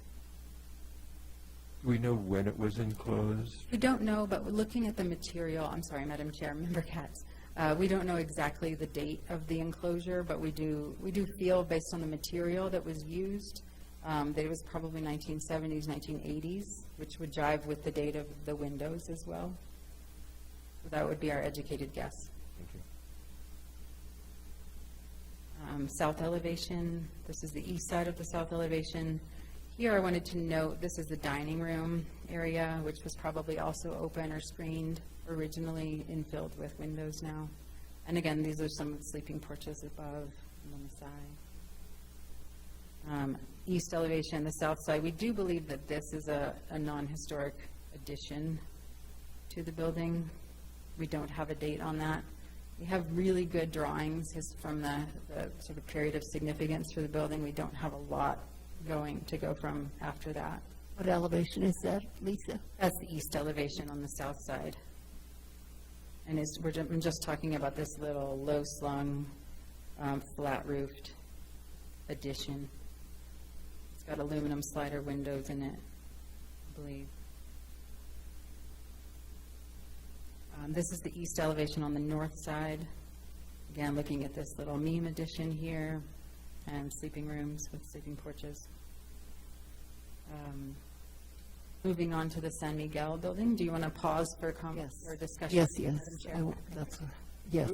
Madam Chair, just a question about procedure, and this is also a question for staff. I mean, if we're going to go through these one by one, which I agree is the right way to do this, do we want to break these into individual motions? Do we want to just keep a kind of running tally of sub-motions that we vote on? I don't know, I thought about this, and I don't know, to me, I thought that we should make motions as we go along, because you're going to be discussing something, and then you're going to ask questions about it, and that's what I thought. What do you all think? No. Okay, so we're going to go one by one, and then I'll ask them to make a motion after they've asked their questions or have comments. And anybody from the public that's going to speak, come forward, because I will also ask you to speak. Seems like John Eddie left, and he probably may be the only one that was going to speak. Board members, right at this time, do you have any questions for Lisa in reference to Santa Maria building?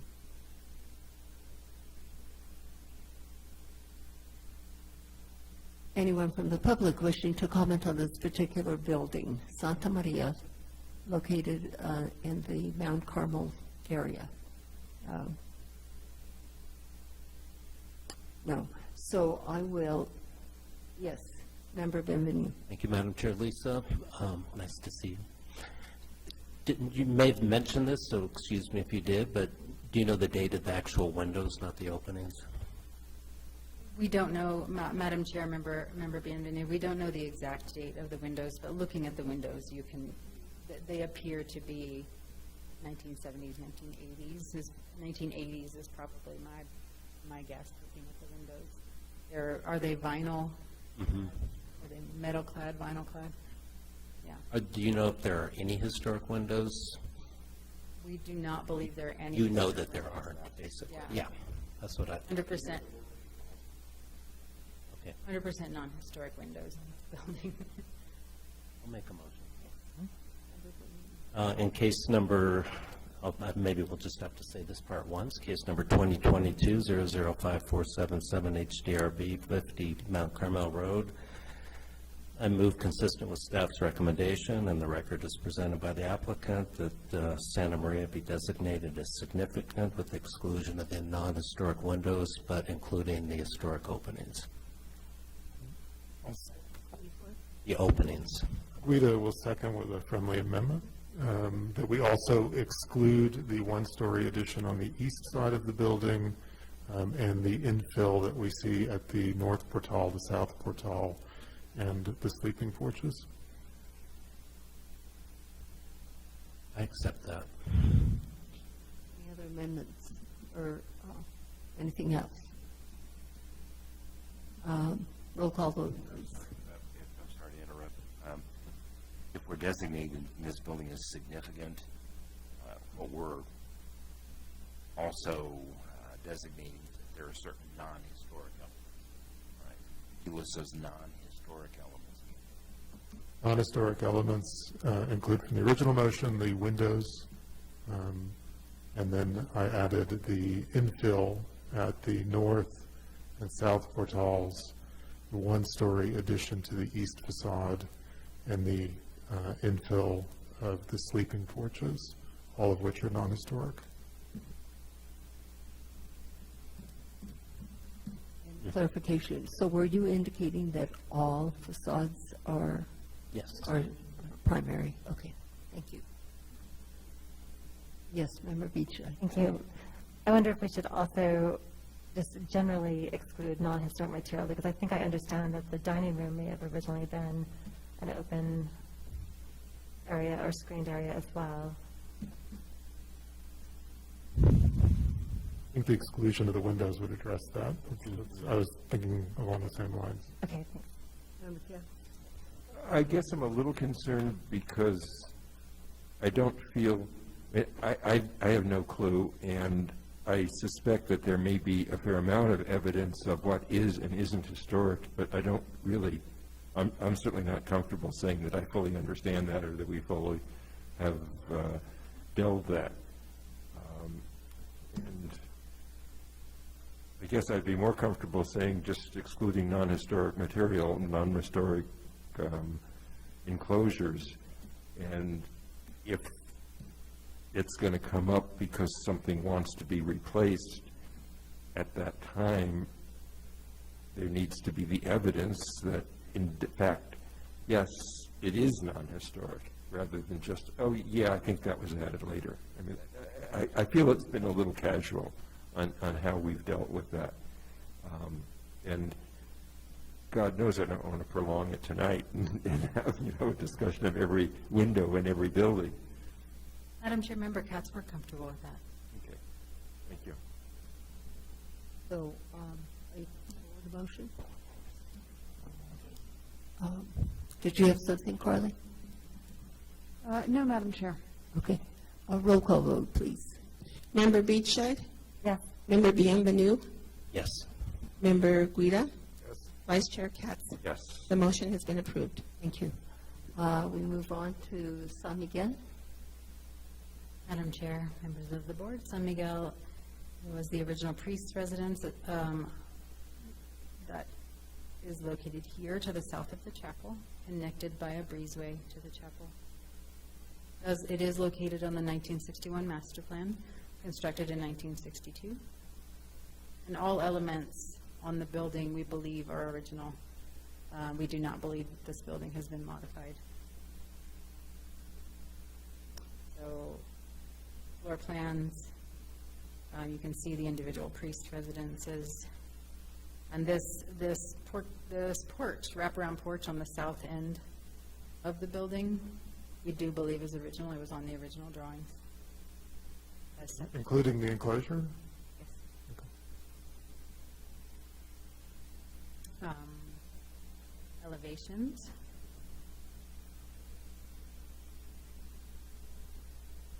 And some photographs. So this is the west elevation of San Miguel.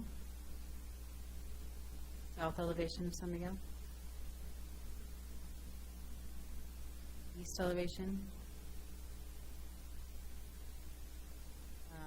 And you can see the attachment via a breezeway at the north side of the building. Really hard to photograph that elevation, particularly. So that's what we have for San Miguel.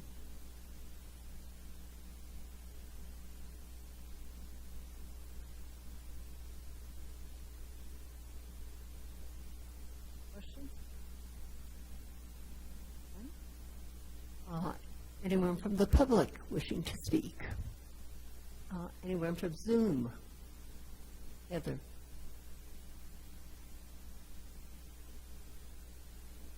I see that the applicant is present, but there is no raised hand. So Thank you. do not think. I will entertain a motion. Member Vichai. I do have a question. I'm just wondering, in comparison to Santa Maria, the San Miguel as stated by the applicant is unchanged, and the staff recommendation is for contributing. Can we maybe discuss that difference in approach or the characteristics of this building that make it different from the Santa Maria? Either staff or the Comments? applicant. I'd love to, Madam Chair, I'd love to jump in there. I think one of the reasons in looking at the previous, I was just had the code up, the Santa Maria building, the definitions is while the integrity is, there's some lacking integrity on of the normal, what we would consider for significant. But due to those other definitions on how it can be significant, those really pitch in. Now, that because its relationship to an individual. That really holds a lot of strength here. The other one, there's less ground for that to stand on. It does hold together well with the rest of the district. Beyond that, I'll turn it over to Heather if you'd like to add anything.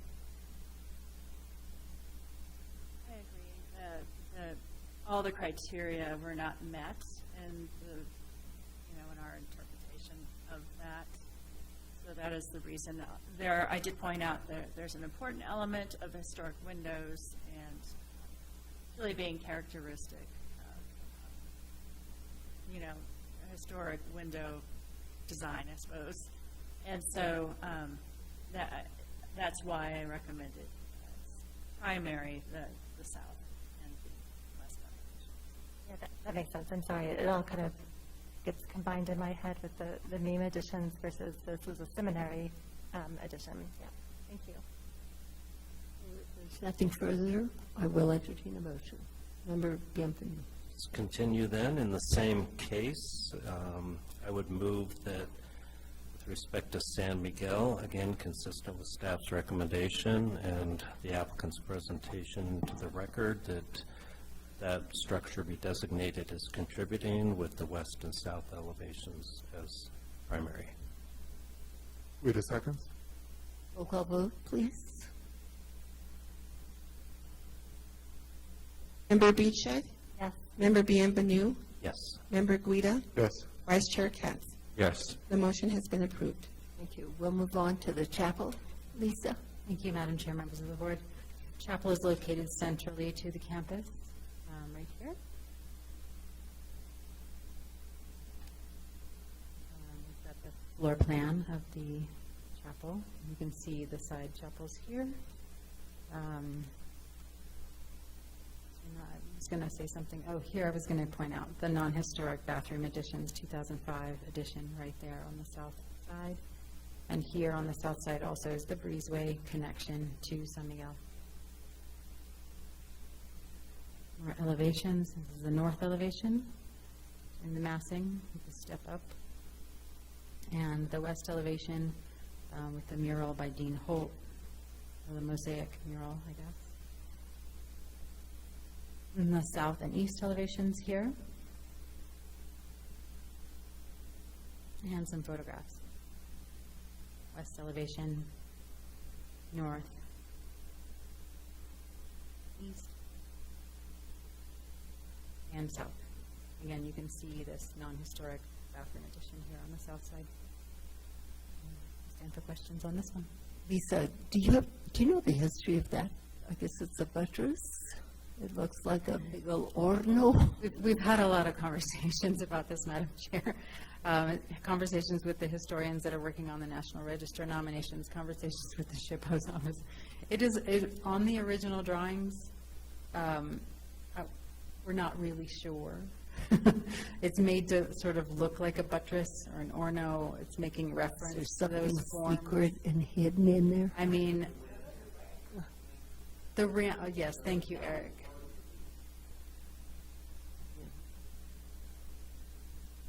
That is good to point out that this ramp, the ADA ramp that circumnavigates the Orno buttress-looking feature on the southwest corner of the building, the ramp was added non-historically. Madam Chair? Yes. Could the gentleman who told us about the ramp be identified and sworn for the record, please? Eric, will you identify yourself? And he was sworn in. Eric. Eric Enfield. Thank you, Frank. Any other questions for Lisa regarding the chapel? Anyone from the public or from Zoom wishing to speak? It appears not. I will entertain a motion. Madam Chair? Yes. Sorry. Because Mr. Enfield wasn't on a microphone, did I want him to approach a microphone and restate what he said? Because we won't be able to hear him on. Thank you, Mr. Enfield. You've got my name and address. It's Eric Enfield, 612 Old Santa Fe Trail. That buttress was shown on the original drawings, battered the way it was and drawn the way it was. And the ramp was added as a non-historic feature. Thank you, Eric. So the rest of you that have been sworn in, if you need to speak, remember, go up to the podium. Motion, please, Board? I'll make a motion. In the same case, I move that the board designate the chapel as significant, noting that the accessible ramp, the restroom addition, and the portal attachment on the south facade are non-historic. Should I have a second? Did you have something, Lisa? Yes. Madam Chair, if I may, sorry if I misspoke, the breezeway connecting San Miguel to the chapel is historic. So Stanley. noted, and so just the ramp and the restroom addition on the south facade are non-historic. Second that motion. Amended. Roll call vote, please. Member Beachshade? Yes. Member Bienvenue? Yes. Member Guida? Yes. Vice Chair Katz? Yes. The motion has been approved. We move on to the casita. Thank you, Madam Chair. The casita is located here. That is southeast of the chapel. It is built into a steep slope that is a man-made slope that was probably created, I imagine, when the 1962 campus expansion happened in order to level out the earth for the construction of San Miguel, the chapel, and the San Juan dormitory. So we don't have drawings of the casita. We do have photographs of the casita.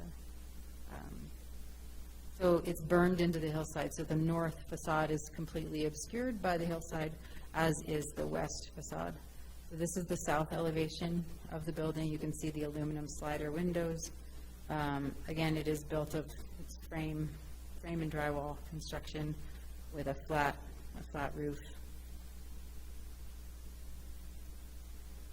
And here's a sort of southwest-looking view of this casita. And that's what we have for you. Lisa. Just to reiterate, we do not believe that this was, as was stated in the application, it was speculated at the time by historians that we were working with on the National Register nomination that maybe that this was the location and the structure of the historic dairy associated with the sanatorium. If we look at a map, particularly the map, and I'm going to scroll back just to show you the there's a lot of slides. There it is. Oh, missed it.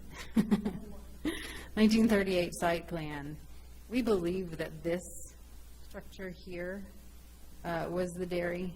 It is in the location of the chapel, as you'll note. So in 1938, we believe that that's where the dairy was.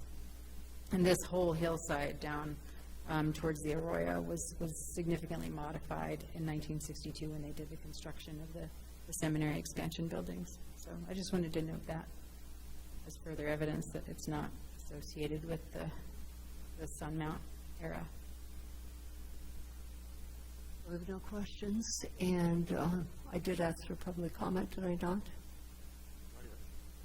Public comment, anybody? Whether it's on Zoom or actual? Okay, no public comments, so motion, please. Thank you, Madam Chair. In the same case, per staff's recommendation and the applicant's presentation, I move that the casita be designated as non-contributing. Should I have a second? Roll call vote, please. Member Beachshade? Yes. Member Bienvenue? Yes. Member Guida? Yes. Vice Chair Katz? Yes. The motion has been approved. Thank you. Let's hear anything about the San Juan. Thank you, Madam Chair. The San Juan building is located here at the northeast corner of the campus. It was constructed as a dormitory for the students who were attending the seminary. Floor plans, not that this board is purview over the interior, but just interestingly noting that the interiors were basically open, sort of barrack style with beds in rows. And the dorm room walls were added later. Elevations, you see the east at the top, north, south, with the interesting brick detail on the south. And then the west elevation is really the front of the building. I want to note that this window below the bell tower, we believe that grille has been modified non-historically. So just wanted to note that that's the only major alteration that we're aware of. Heather, do you agree with that? The window modification? Chair Rios, it is obvious that there's been something that's been done there that has changed. As to exactly what the window looked like in 1962, additional information would be required. Madam Chair, we do have the drawings of what it looked like originally. We have the original wood grill drawings. We do have the original wood grill drawings, and that's something that we've talked about restoring. So we have the original details and drawings. Thank you. Any questions? Yeah, on the south facade, you're recommending primary, but only on the left portion of it, not on the right portion of it? Is that correct? Madam Chair, Member Katz, I'm not recommending a primary facade here. But staff. Okay. For staff's part, we are just recommending that one elevation that's articulated. Like this section, I believe? The western portion of the south facade? Because there are two south facades, the wing that goes out to the east. Yes, Member. Anything else? Any other questions? I keep forgetting if I asked for public comment. I think I did, but public comment, anybody? None? Motion, please. In this case, I would move for the San Juan building that it be contributing, that the west facade and the western portion of the south facade with the interesting brickwork be primary. Do I hear a second? Second. Roll call vote? Member Beachhead? Yes. Member Bienvenue? Yes. Member Guida? Yes. Vice Chair Katz? The motion has been approved. I may not have gone through the photo. There's that interesting brick detail, Madam Chair. Sorry, what? I may not have gone through the photographs. There's that interesting brick Oh, yeah. detail on the south. That is. So, you want to tell us about the office? Yes, Madam Chair, and I think what we have done in our presentation here is kind of, we'll go through the office and Fatima, since they are connected, but noting that we recognize that there would be separate motions for each of these. This is I've started with the Fatima floor plan, if that is okay. So this was built as a high school in a very traditional, sort of symmetrical high school plan. Also here is the floor plan of the office. I'm presenting them together because the drawings are presented together, so if you'll entertain that would be great. So we believe that the original portion of the office was just a rectilinear mass, and that the additions, the 1952 and 1962 additions to the north side of the office are here where I'm pointing. This being the 1952 edition, I believe, and this on the east side being the 1962 edition. The courtyard wall here, we would like to have a status designation as well, and the courtyard wall on the south side. So the northeast courtyard wall and the south courtyard wall associated with Fatima. Requesting status. And going through the elevations. Again, the elevations for Fatima and the office are together since they are connected by here's the breezeway on the south elevation, which is the front of each of these buildings. So this being the Fatima building on the left, the office building on the right, connected with the breezeway here.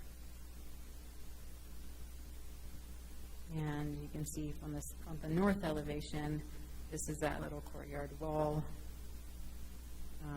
You can see the mass of the gymnasium, and then the classroom wings on either side. And photographs of the office. This is the south elevation, which is the front. The east elevation, your typical low adobe building.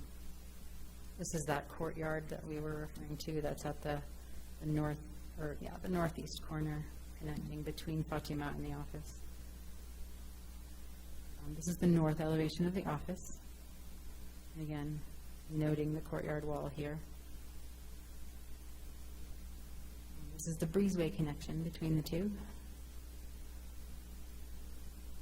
And then south elevation of Fatima. East elevation of Fatima. This is the north side. And this is hard to photograph because it's large. West elevation of Fatima, north side, the gymnasium, obviously. West elevation on the south side, the sort of classroom wing of Fatima.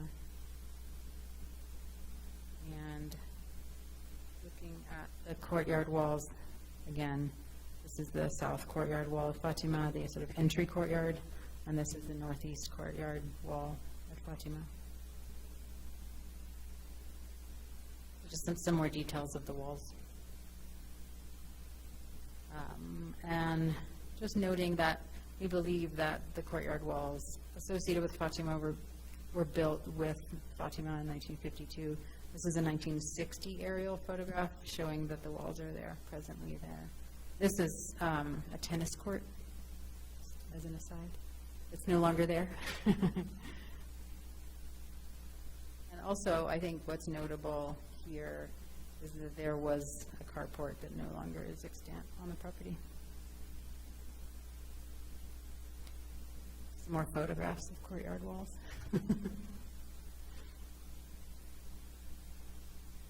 So sorry to lump those two together. Oh, no, But that's fine. I They're there together, that made sense. Member Guida? Madam Chair, I think we could probably do a combined motion on these two buildings. Just a point of clarification. Lisa, would you just summarize what staff's recommendations were and your recommendations for primary facades?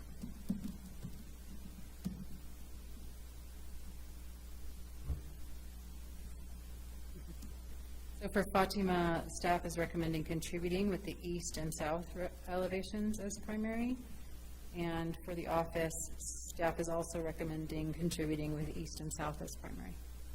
And that includes the courtyard walls, both north and south? Is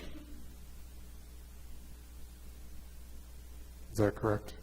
The south and east would capture the courtyard walls, yes. Okay, thank you.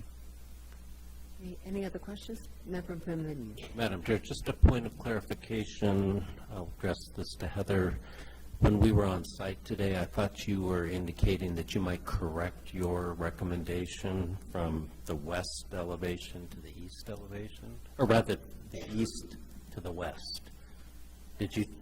Chair Rios, Commissioner, Board Member Bienvenue, the discussion was that the east elevation of that building didn't have a unique architectural character. What I was mostly referring to was inside the courtyard when it related to east, and that bank of windows there as it relates to everything in the courtyard.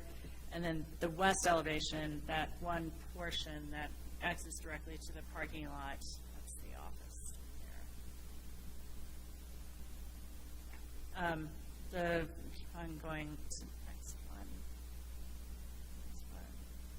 That portion of the elevation also speaks to the history of the building as a high school. So what is your recommendation on primaries?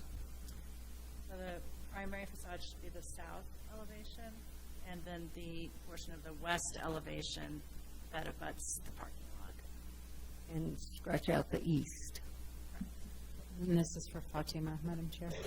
Yes. And do you agree with that? Lisa? We have no objection, Madam Chair. And also, I would suggest adding in the yard wall clarifications. Staff has no objection to those yard walls being designated. And you agreed with the description, the south and the northeast corner? Okay, thank you. So, you want to restate your motion? No. We haven't had public comment. Or public comment, anybody? Either in person or on Zoom? No one. Thank you for reminding me, and you're the one that was going to make the motion, maybe you're not. I'm happy to, unless somebody else wants to.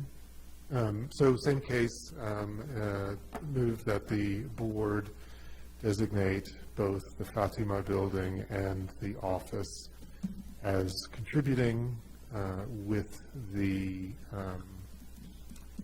south facade of the Fatima building, inclusive of all courtyard walls, as primary, as well as the portion of the west facade of Fatima abutting the parking lot as primary. And included in the contributing designation would be the courtyard walls on the south and at the northeast corner of Fatima. For the office building, the south and east facades as primary. Second. Roll call vote? Member Beachhead? Yes. Member Bienvenu? Yes. Member Guida? Yes.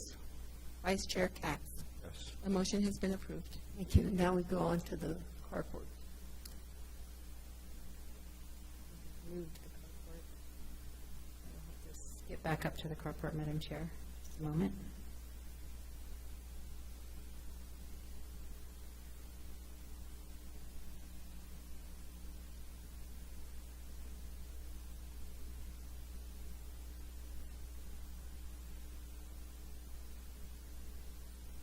So the carport, as mentioned earlier, is located behind the Santa Maria building to the southeast, right on the edge of the arroyo.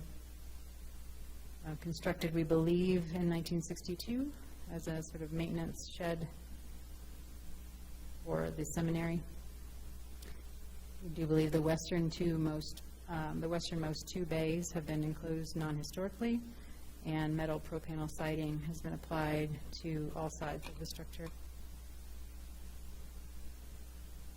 non-historically, and we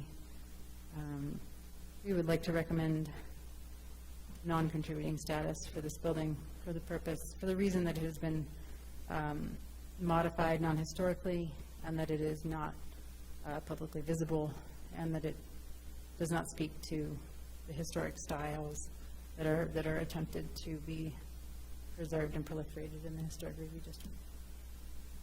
Do you feel that this does not contribute to anything within the, with the other buildings? Madam Chair, we do not feel that this building contributes in any way. I mean, if you're looking for evidence of the evolution of the campus, I believe that San Miguel and the chapel and the San Juan buildings do that much more overtly than a maintenance shed that's located behind Santa Maria. That's not even, you could walk throughout the campus and miss it entirely, I would say. Rachel, do you have anything you want to add about that? Okay. Thank you. Questions? Member Benvenu. Thank you, Madam Chair. My comment is that I agree with the applicant that the sheathing has dramatically altered whatever historical significance that that structure ever had on the addition. If it was still, a board and batten or whatever it was originally, it might be a different story, but I don't believe that at this point in time it continues to have significance. And I'll make a motion. Let me ask for public comment. To the invisible people. Public comment, anyone? Zoom or in person? No. Now you can make a motion. Thank you. In the same case, I would find that the structure does not have sufficient historic integrity to be contributing. I would move that it be designated non-contributing. And this is the carport. Beachhead, second. Roll call vote? Member Beachhead? Yes. Member Bienvenu? Yes. Member Guida? Yes. Vice Chair Katz? The motion has been approved. Thank you very much. And Madam Chair, members of the board, there's just a couple more things we need to cover, and that is, one of which is the storage shed, which we included because it's a structure on the property. It's not on a permanent foundation, and it is non-historic. I'm getting to it. It's a tough shed. There it is, in all its glory. It's located behind the San Juan building, obviously as storage. And so we request status for this shed. I would suggest significant on this one. Okay. I think we would strongly object, Madam Chair. That was my left. Madam Chair, this falls into that category of non-conforming, so the board may want to consider that, and it's potentially instead of non-contributing. Any comments, questions? Maybe a question. This seems like a very temporary building. It's not a permanent structure. Do we need to status this? Commissioner, your staff, sorry. Staff did not even address this because of its temporary nature. It's not permanently fixed to the ground with the foundation, so that's why it was not even addressed. And Madam Chair, I'll also add, being non-conforming in this district, we have the ability to, we have more latitude to approve, work around non-conforming. Staff, do you think that we should address this or not? Since it's here as part of the case, there's no reason not to formally call it out as what you may choose to. Here. I think the board have any questions or comments, and anyone from the public wishing to comment? And if there's not, neither in Zoom or in person. Motion, please. Madam Chair, in the same case regarding the tough shed, I would move that the board note that it's non-conforming temporary structure. Second. Roll call vote. Member Beachhead? Member Bienvenu? Yes. Member Guida? Yes. Vice Chair Katz? Yes. The motion has been approved. Thank you. So Lisa, did we cover everything? We have Lisa and one more Heather? thing, just one more thing, I promise. Oh, the wall? The wall, the west wall, which is non-historic. So the west wall that we're talking about is here, separating what is now the Santa Fe Prep parking area from the Carmelite associated parking. And here are some photos, north side and the south side. Again, it was constructed in 2010. We have that on good authority from the Carmelite sisters.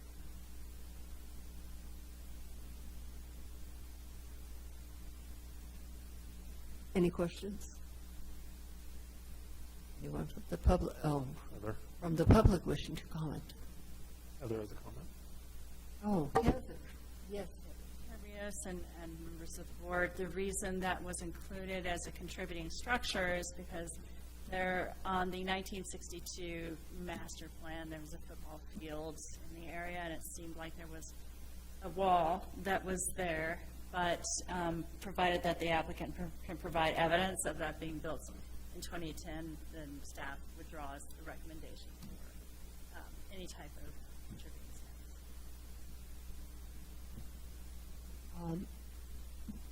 Bonnie, did you want to comment? Yes. Yeah, I just want to point out that there's a reason for that wall, and that wall was an agreement between the Carmelites and the Archbishop. The noise level going through the Carmelites, all they do is pray all day, so they need quiet.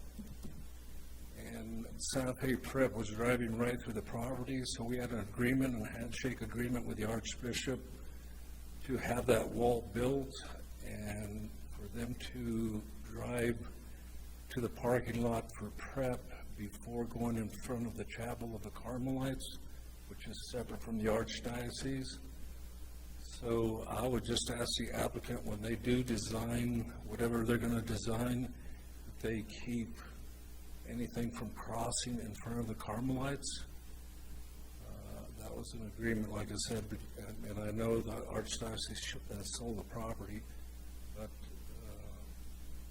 the Carmelites, like I said, they need their privacy, and they own half of that road. So just the applicant, I would ask that they recognize that when they go with future development, to see that any point of entrance to their property would either possibly come in from the north and not from the west. And in fact, the west, it was mentioned earlier about the corridor, that corner, Old Santa Fe Trail and Camino de Montesol is the most pristine archaeological property in Santa Fe. So just so that the board knows that also. So it's important to keep that property and in front of the Carmelites from being developed in any way. Thank you. Thank you, Bonnie. So, Lisa, I think I read that this area is made up of 17 acres, is that correct? Does anyone know? I think I read that. I believe it's 12 acres. Oh, what did he say? I believe the 50 Mount Carmel is approximately 12 acres, and that the Carmelites retain about 5 acres. And we are working very closely. I won't go into detail about what's being planned. Right. So the Carmelites, they have their own little chapel there.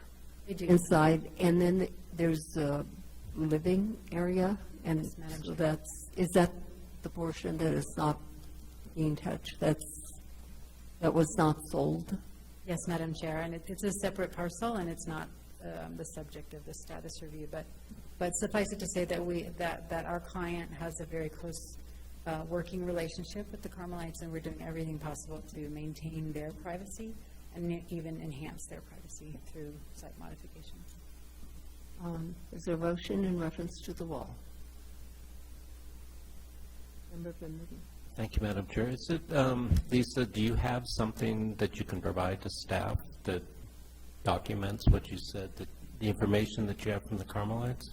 We don't have anything that documents it, but we do have a verbal, our client, Skylar, who is on Zoom, could speak to his personal conversation with the Carmelites. if Okay. that suffice.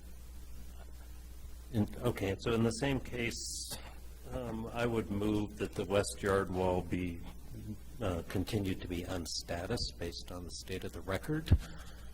Yes. I'm sorry, I'm showing that Skylar would like to speak. Sure. Okay, I'll allow him to talk. I'll need to swear him in. Yourself? Good evening. Hi. Hello. I'm going to go ahead and swear you in. Do you swear? Okay. Do you swear under the penalty of perjury that the testimony you're about to give is the truth, the whole truth, and nothing but the truth? I do. Thank you. Please state your name and address for the record. Skylar Skikos, 3343 Piner Road, Santa Rosa, California, 95401. You have the floor, sir. I just wanted to follow up on the conversation of the wall. I had spoken with Mother Marie Bernadette about that wall, and she confirmed that they installed it in 2010. Actually, entirely consistent with the gentleman who spoke about the Santa Fe prep traffic and looking to address that. So it's something that, as Lisa said, we're very, very focused on how to enhance their privacy above and beyond that. But from a historic standpoint, they said that it was 2010. Thank you. Anything further? And that's it. Thank you. Thank you. Member Benvenu. Thank you, Madam Chair. So just to restate the motion, I move that based on that record, that the west yard wall continue to be unstatused as non-historic. Roll call vote, please. Member Beachside? Yes. Member Bienvenu? Member Guida? Yes? Vice Chair Katz? Yes. The motion has been approved. Thank you. Thank you all. Thank you, Madam Chair, board members. And good evening to you, and not good evening to us, because we still have one more case. Okay,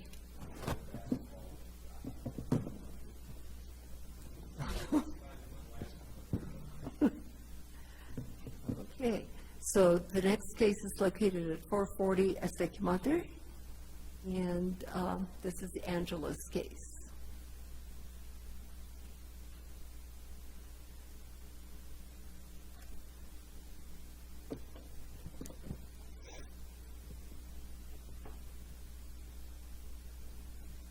Good evening again. Okay, the last case is at 440 Acequia Madre, it's Unit 1. I am going to read the background in summary, and the applicant will be up here to present her designs. 440 Acequia Madre, Unit 1 is a 3,000 square foot building designed by Catherine Stinson Otero in the Plaza Chamisal compound off Acequia Madre. It was originally built between 1942 and 44. It's designated contributing to the downtown and east side historic district. It's an adobe Spanish Pueblo revival style building with flat roofs and parapets. Previous alterations include carport remodels in the 1970s and the 1990s. An addition was constructed between 98 and 2000 on the east elevation at the zero lot line. The south elevation Ramada was rebuilt in 2000. Its historic low yard wall and gates were built at the same time as the original and extend from the building's northwest corner across the west elevation, enclosing a courtyard. The yard wall curves toward the east at the northeast corner, terminating before the existing carport. The Historic Districts Review Board designated the west elevation facades 1, 2, 3, 4, and 5 primary facades at its April 26th meeting earlier this year. Included in the board action was adding the historic yard wall to the residence's contributing status and approval to demolish the carport on the north elevation. No changes are currently proposed for the main house. I'm going to turn it over to the applicant to present the project for a new guest house. Okay. I have one quick question for you. Are there other guest houses? Is that a common thing in Plaza Chamisal? Other guest house within this? I call it a compound, but I don't know that it is recognized as a compound. Not officially, per the discussion earlier. It is in historic documents, but not per our code as it stands. I don't know for sure if there are, but likely there are guest houses within the residential structures. The compound has a history of many of the homes were built after Stinson Otero built the two-story and lived there with her husband. The rest were built and they were rental units. That's just a little factoid, but I don't know about whether what proportion are guest houses in that compound. And Stinson Otero is the designer of the Plaza Chamisal, yes. So I'm going to turn it over to the applicant behind me, Gayla Bechtel, and she can talk about the proposal.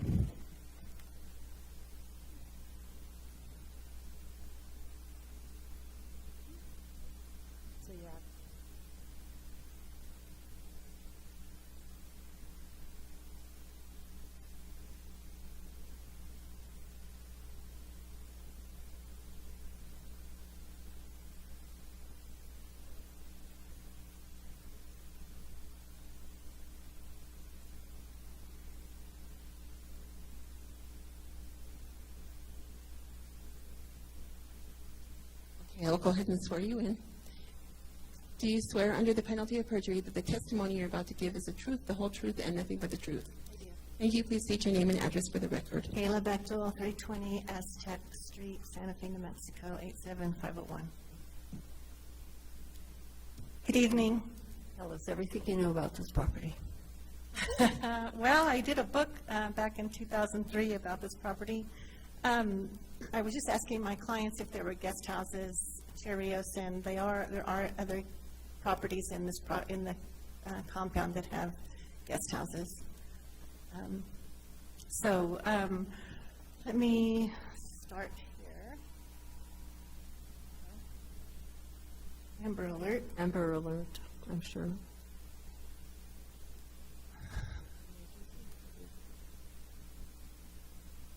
Okay, let's see if I can just go in.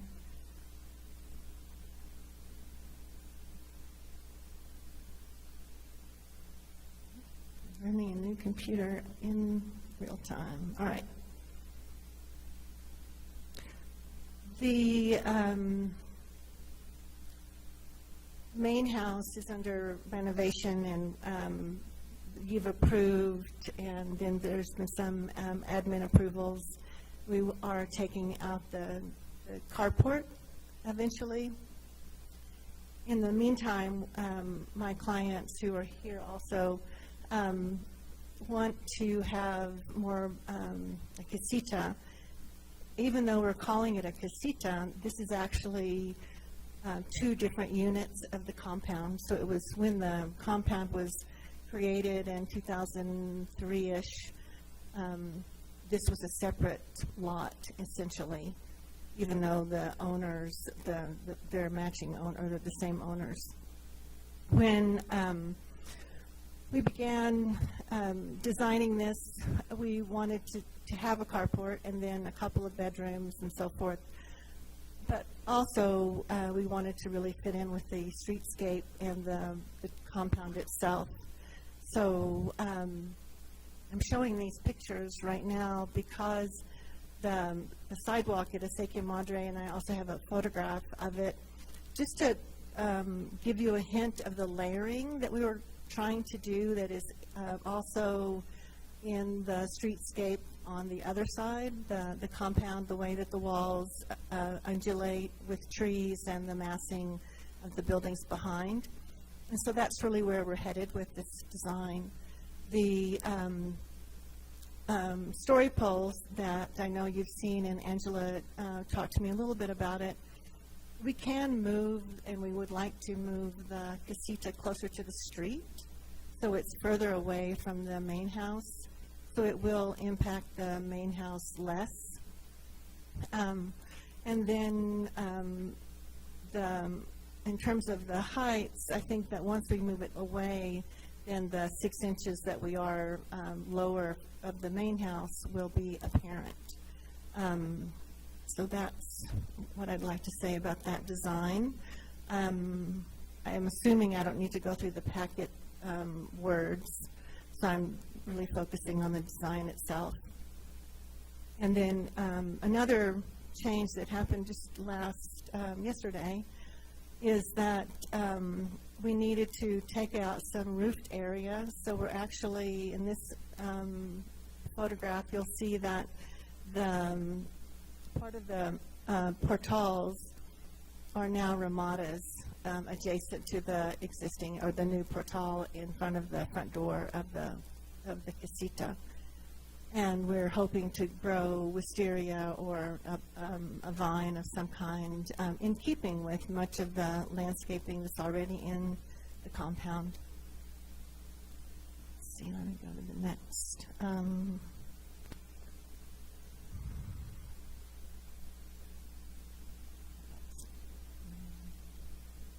Okay, here you go. All right, I'll talk on the floor plan. So you can see where the carport is, the ramada. This will be the portal. These two are ramadas, and then the entrance into the living space and the 2 bedrooms on either side. We added a fireplace again for the massing to evoke the massing of the main house. We also have some outdoor storage, and then we are planning on, you can see somewhat on this plan that there is a gate coming from the carport.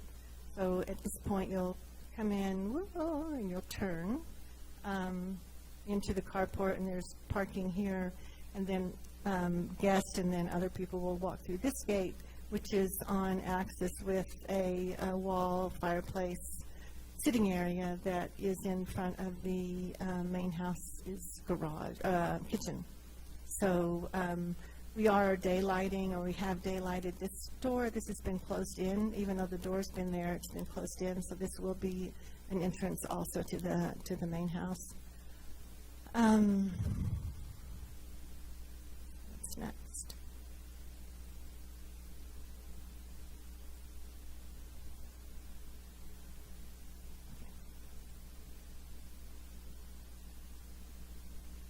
So I've addressed the setbacks, and we would like to move the casita further away from the main house. The heights of the yard walls at the current yard walls at the street are between 5 and 6 feet. At the corner, it's at 5. The existing yard walls in front of the house are 42 to 48 inches, as well as the ones across the driveway. And we will emulate those walls also in what we're doing. The gates will be similar to the main house. And then, as Angela had recommended in her staff report, that there be a 4-inch separation between the existing wall and the new.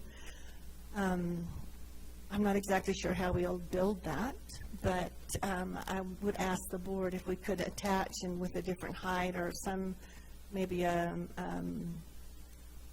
indentation of some kind, so we do demarc the old and the new, but we still have an enclosure. They have a small dog that we'd like to have that enclosure for. So, and I think I stand for questions. Have I covered? Do you feel like I need to, Angela?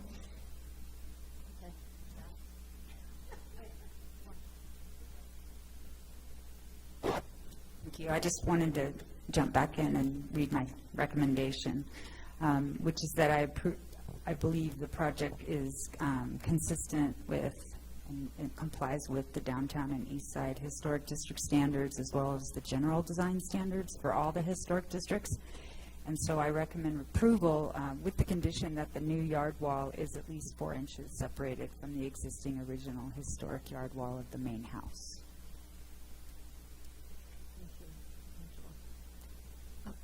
Gayla, oh, go ahead. Just a quick question for Gayla. Where is this 4-inch gap being proposed, or not a gap? Let me go back to a plan. Or maybe even in the aerial? So, I don't know where an aerial might be. Let's see.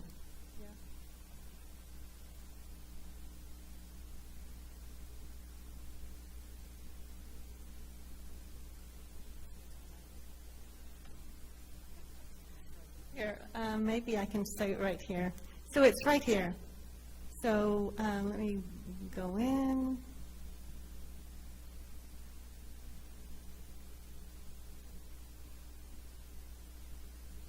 This is the existing wall, and it comes around and hooks into the west, or actually the north facade.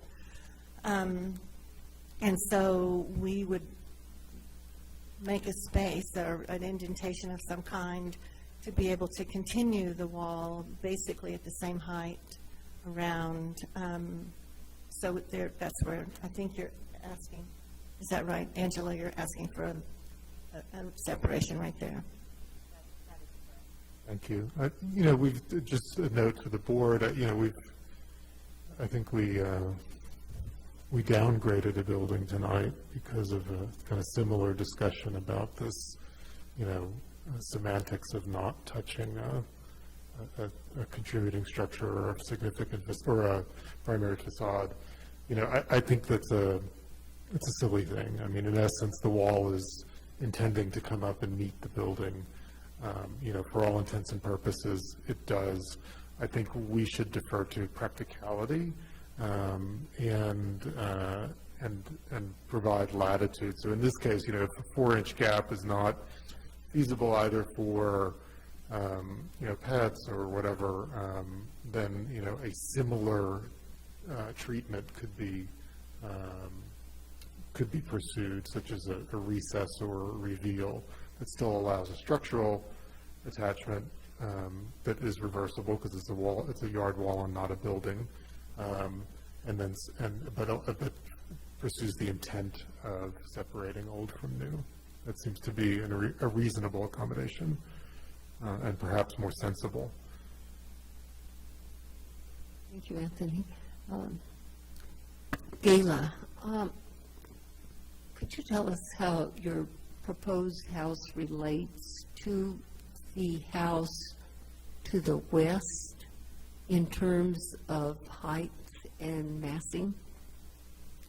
To the west, it's probably driveway? it's probably pretty similar.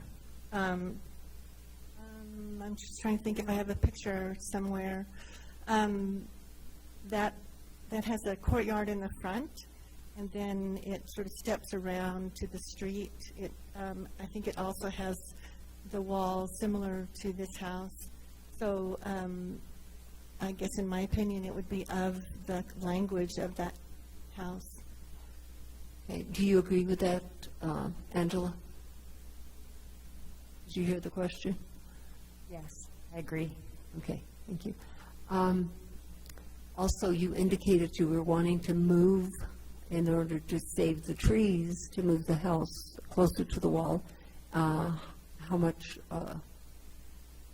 we're going to move it by how much? 5 feet. Right now, it's 12 feet from the property line. We're allowed up to 7, or the minimum setback is 7. So we would move it 5 feet towards the wall. We're not saving those trees, however. They're in not good shape. So we'll be doing a different landscape plan that will be more in keeping actually with what's on the other side, on the west side of the compound, which is more fruit trees and perennials that are indicative or have more to do with the open space that it's defining. These street trees, ironically, in the 1990s when they did the Hgrb, somebody had already cut down similar trees, and then here they planted them back. And so I think the street tree concept in this location is actually not a historic east side concept for landscape. Thank you. Any other questions or comments? Anyone from the public wishing to speak, whether Zoom or in person? It appears not. I will entertain a motion or... I have a comment or concern. I think there was a bit of feeling when we were out there at the scene that this was a fairly large building right close to Acequia Madre, and I'm a little concerned about moving it even closer to Acequia Madre. I don't know how other board members feel about that.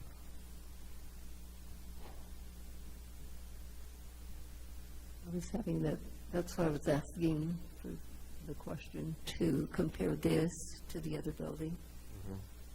I was having that sense of litigation, kind of. Any other, anybody else? Yes. I mean, I have a similar concern with it being too close to a contributing building. It's sort of difficult.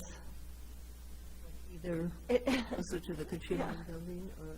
And the space between, on either side of this new building is important. I think the question is, where does it make the most impact?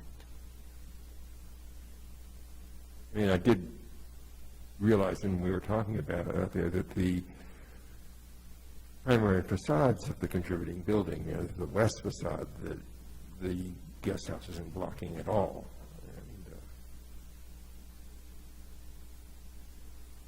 May I comment?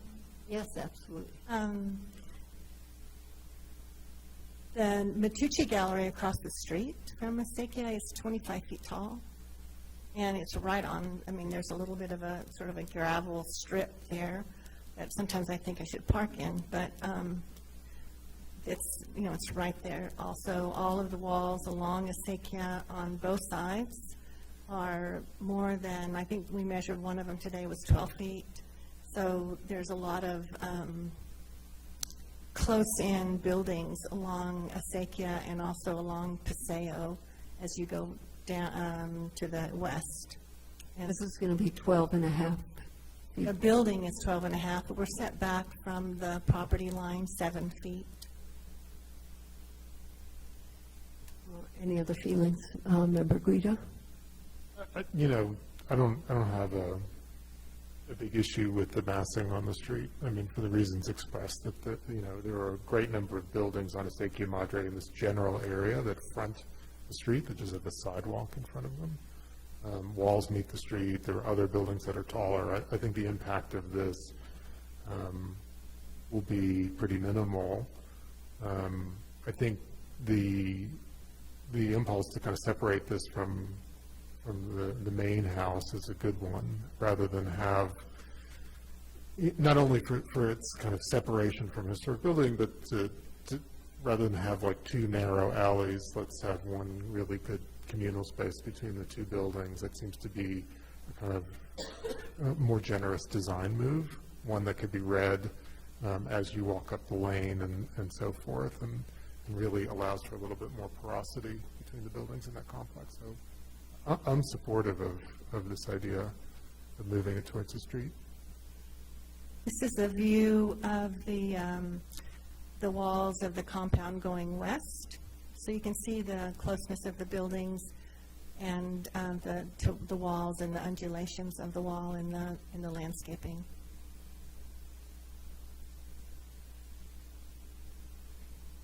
Since you're asking for comment, thank you, Madam Chair. I mean, in an ideal world, that would remain vacant land, and you'd have some nice space. You certainly wouldn't want it to be as tall as the Nedra-Matucci building, because you'd have a very narrow passageway without any light coming in, if that were the case. But it's not.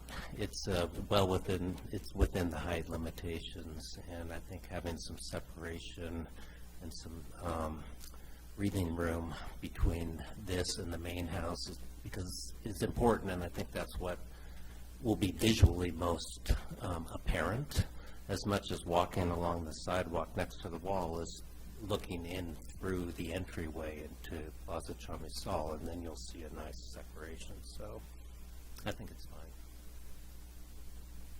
Anything else? Did I already ask for public comment? I believe I did. I will entertain a motion. Madam Chair, I'll move. In case 2022-005-475 Hgrb 440 Acequia Madre, I move that the board approve the application as submitted, agreeing with staff's determination that this meets district standards. And I'll note two things: that the board is supportive of the relocation of the building closer to Acequia Madre, within the required setbacks, of course. And we'll note also that the intersection of the new proposed yard wall with the existing contributing structure and building can be articulated as a 4-inch gap or as a 4-inch reveal, or some other detail that differentiates new from old. I'll second with the friendly amendment that the drawings and site plan be revised as necessary to reflect those two conditions and submitted to staff before seeking a permit. Accepted as friendly. Roll call vote, please. Member Beechey? Yes. Member Bienvenu? Yes. Member Guida? Yes. Vice Chair Katz? Yes. The motion has been approved. Thank you all, and good evening to you. you. Thank you very much. And anything under discussion items, staff? Just a quick announcement that probably should have been in the staff communications maybe. Next board hearing will be we're looking at around 12 cases depending on a couple. So just to be aware of for the next round. Matters from the board? Member Bienvenu. Thank you, Madam Chair. No, I thought it was funny, my splinterism about beating a dead bush, but I'll repeat it and beat it again, that I do think it would be useful to be able to activate that historic compound section of the ordinance. Member Katz pointed out, it's inactive right now because there's no approved registry, but it seems that it's the Land Use Department's initial obligation to set that in motion, and I don't mean at all to put any extra burden on anybody, so much as just to say it would be nice to start that process at some point whenever it's something that land use feels that they can take on. Chair Rios, Member Bienvenue, I appreciate that, and I think it's more, maybe a little bit more poignant now because I know I've been reminded that there's been some other work that's happened that hasn't maybe seen the light of day for a while. Heather's made me very aware that there's been some efforts that have happened in the past that just may not have, that maybe capture some information that we just need to rise to the surface, that have to do with different studies and things that are just in different locations.